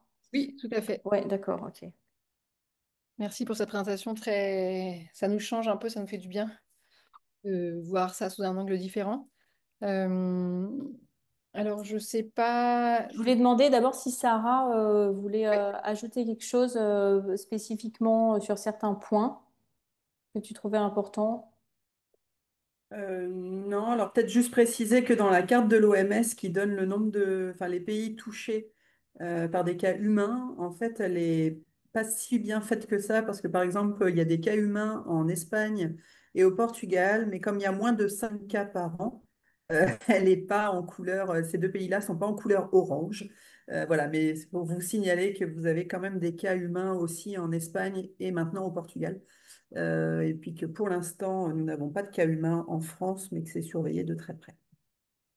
Oui, tout à fait, c'est un sujet que les infectologues ici en France, on regarde aussi de près. On attend un peu que les choses arrivent après l'Espagne et le Portugal. Parfait, merci beaucoup, Sarah. Alors, les questions sont ouvertes pour... peut-être il faut que tu enlèves ton écran Ah oui. pour vu les questions. Donc, il y a des questions pour Raphaël et Sarah ou dans le chat. Ah ben voilà, en voilà une. C'est pas une question, c'est un commentaire. Merci pour la présentation. Avec plaisir.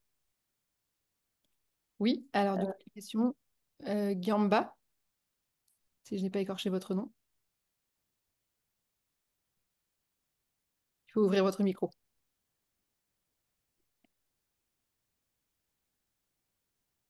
Ouais, c'est bon. On vous écoute. Je salue tout le monde. Moi, c'est Dr Nestor Ndakala. Je vis en République démocratique du Congo. Merci beaucoup, la présentatrice. C'était vraiment, la notion est très édifiante sur le climat Congo, fièvre hémorragique. Mais j'ai juste 2 petites questions. La première, c'est en fonction de la présentation clinique, hein, parce que là, dans la plupart des cas, c'est asymptomatique. Mais comment, et puis on dit c'est asymptomatique, et puis c'est une maladie grave. Mais comment on fait le diagnostic? Et de la prise en charge médicale pour les cas confirmés de Crimée Congo, fièvre hémorragique. Merci. Merci pour vos questions. Alors, pour la présentation clinique, justement, moi, j'avais aussi cette question à poser à nos infectiologues et Marie a partiellement répondu tout à l'heure entre Lassa et dengue, c'est très difficile à faire. Voilà, pour CCHF, je me demandais voilà, comment ça se passait parce que voilà, je ne peux pas répondre à cette question. Et donc, je vais dévier. Et pour le traitement, c'est ça?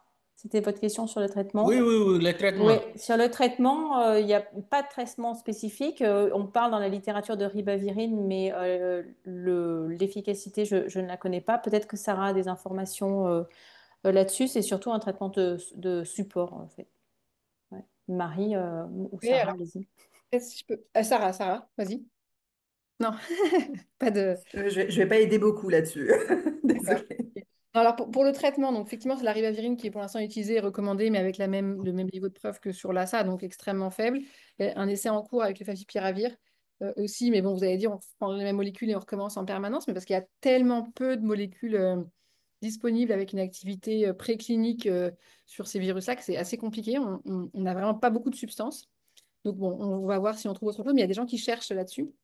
Et après, sur les différentes fièvres hémorragiques virales, alors, j'ai jamais vu le CCHF clinique personnellement.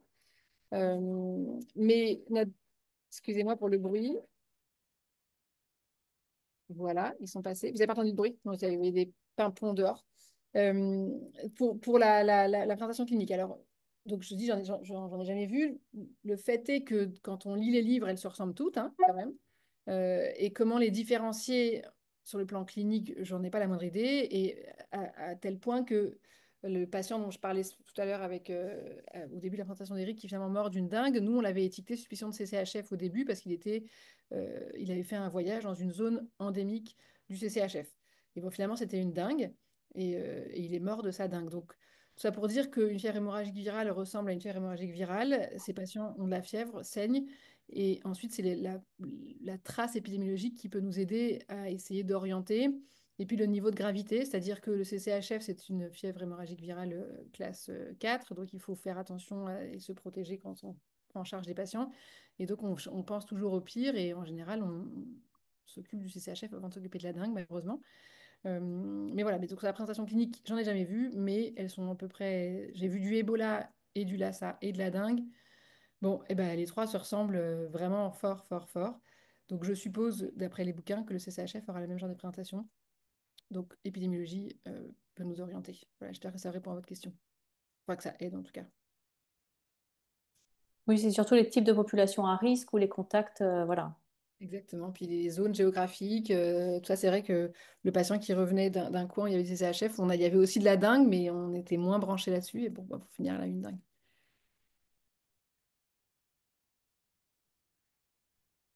Est-ce que vous avez d'autres questions? J'ai pas de questions dans le chat, enfin dans le questions et réponses.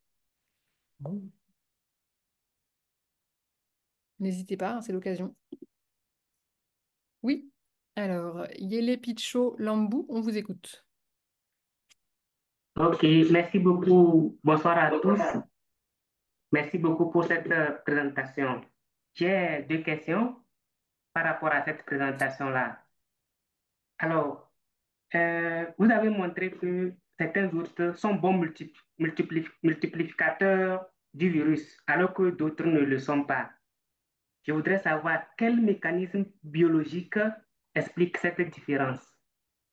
En second point, euh, dans le contexte du réchauffement climatique, quel indicateur de surveillance recommandez-vous pour anticiper l'expansion du virus dans les nouvelles zones?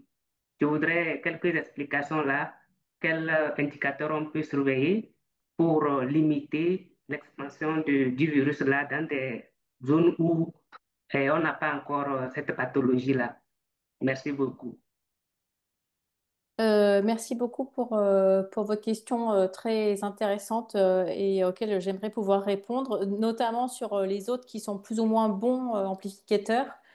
Alors, des mécanismes biologiques qui permettent. Alors, la réponse immunitaire et la réponse, la multiplication, les mécanismes qui sont sous-jacents à la réplication du virus sont partiellement connus. Donc là, je ne pourrais pas vous dire au niveau mécanisme biologique et cellulaire qu'est-ce qui fait qu'un hôte est plus ou moins bon réplicateur. En revanche, il y a la review de Oman que j'ai mis en référence qui aborde ces sujets-là et notamment le sujet de pourquoi certains animaux, en tout cas les animaux, sont asymptomatiques et certaines personnes présentent des symptômes. Je ne sais pas si Sarah, sur cette partie-là, tu aurais quelque chose à ajouter. Euh, Juste pour compléter que, en fait, si les études sont pas faciles à faire, c'est du fait que ce soit des virus de classe 4. Donc, il y a finalement très peu d'endroits où on peut faire ce type d'études et d'essayer de comprendre vraiment, de faire des études en laboratoire d'infection d'animaux avec ce virus et de mieux comprendre ce qui se passe au niveau cellulaire. Et au niveau réponse immunitaire, il y a très peu de laboratoires dans le monde qui sont capables de faire ça. Il faut un P4 équipé spécialement. Il y en a un en Allemagne et donc il y a finalement très peu d'études et donc c'est pour ça qu'on a très peu d'infos. Et en revanche, on peut voir avec des études sérologiques chez les animaux, en fait, les espèces qui ont des taux de séroconversion qui sont les plus importants, pour lesquels on peut imaginer qu'ils multiplient le virus. Et d'ailleurs, donc, du coup, ça fait passer à la question d'après. Dans un contexte de réchauffement climatique, bon, déjà, il faut aller vérifier dans les endroits où la tique n'est pas présente, voilà, si elle est en train de s'installer, si elle s'étend. Donc là, il faut en fait des suivis ou des relevés fréquents ou en tout cas réguliers. Et puis, on peut faire aussi des suivis sérologiques chez le bétail qui est assez, on va dire, simple, entre guillemets, à mettre en place pour voir les taux de circulation chez le bétail qui est connu pour être bon amplificateur du virus. Donc, dans une zone, a priori, si on sait que la tique est là, si on veut savoir si potentiellement le virus circule, on peut faire des études sérologiques, sachant qu'il y a quand même des réactions croisées avec des autres orthonérovirus. Donc il faut quand même des confirmations en P4, en séroneutralisation. Ça, Sarah, peut-être tu as des choses à ajouter là-dessus ou pas? Non, c'est tout à fait Ouais. ce qu'on a fait en France, notamment pour avoir un très bon suivi et de savoir s'il y avait un risque ou pas de circulation du virus. Et c'est comme ça qu'on a pu découvrir qu'effectivement, on a commencé par les sérologies animales et qui ont permis de nous confirmer qu'il y avait apparemment une circulation du virus, puis finir par le trouver dans les tiques. Et maintenant, on a la confirmation de la présence de ce virus en France. Donc, c'est un bon moyen de mettre en évidence cette circulation. Voilà, et notamment, je pense qu'il faut, dans le fait que le bétail soit des bons hôtes, elles sont quand même assez, les études sont quand même assez faciles à mettre en place par rapport à aller étudier du rongeur. Donc, voilà, c'est des choses que le niveau de circulation peut être évalué de façon assez standard, on va dire. Très bien. Merci beaucoup, Raphaël et Sarah. S'il n'y a pas d'autres questions, je pense que du coup, on peut s'arrêter là. Comme l'a dit Fiona, donc tout ça, ça va être enregistré et vous allez pouvoir revoir tout ça ou voir tout ça sur la chaîne YouTube de Afravis, si je ne dis pas de bêtises. Et la prochaine session de Afranum sera le 11 septembre et parlera de la vaccination. Donc on espère, moi je ne serai pas là, mais vous y voir quand même nombreux. Euh, et puis n'hésitez pas à communiquer autour de vous si ça vous a intéressé. Autre chose, Fiona, j'ai oublié quelque chose, tout va bien? C'est Non, bon? c'est bon. Merci beaucoup à tout le monde. C'était vraiment excellent. Merci de nous avoir accordé le temps. Et merci à tous les participants, vos questions pertinentes et votre participation active. Et Merci beaucoup. on vous dit donc au 11 septembre, on aura le plaisir, je l'espère, de vous revoir et de vous entendre. Merci. Merci encore. Merci. Bonne journée à Au tout le monde. revoir. Au revoir.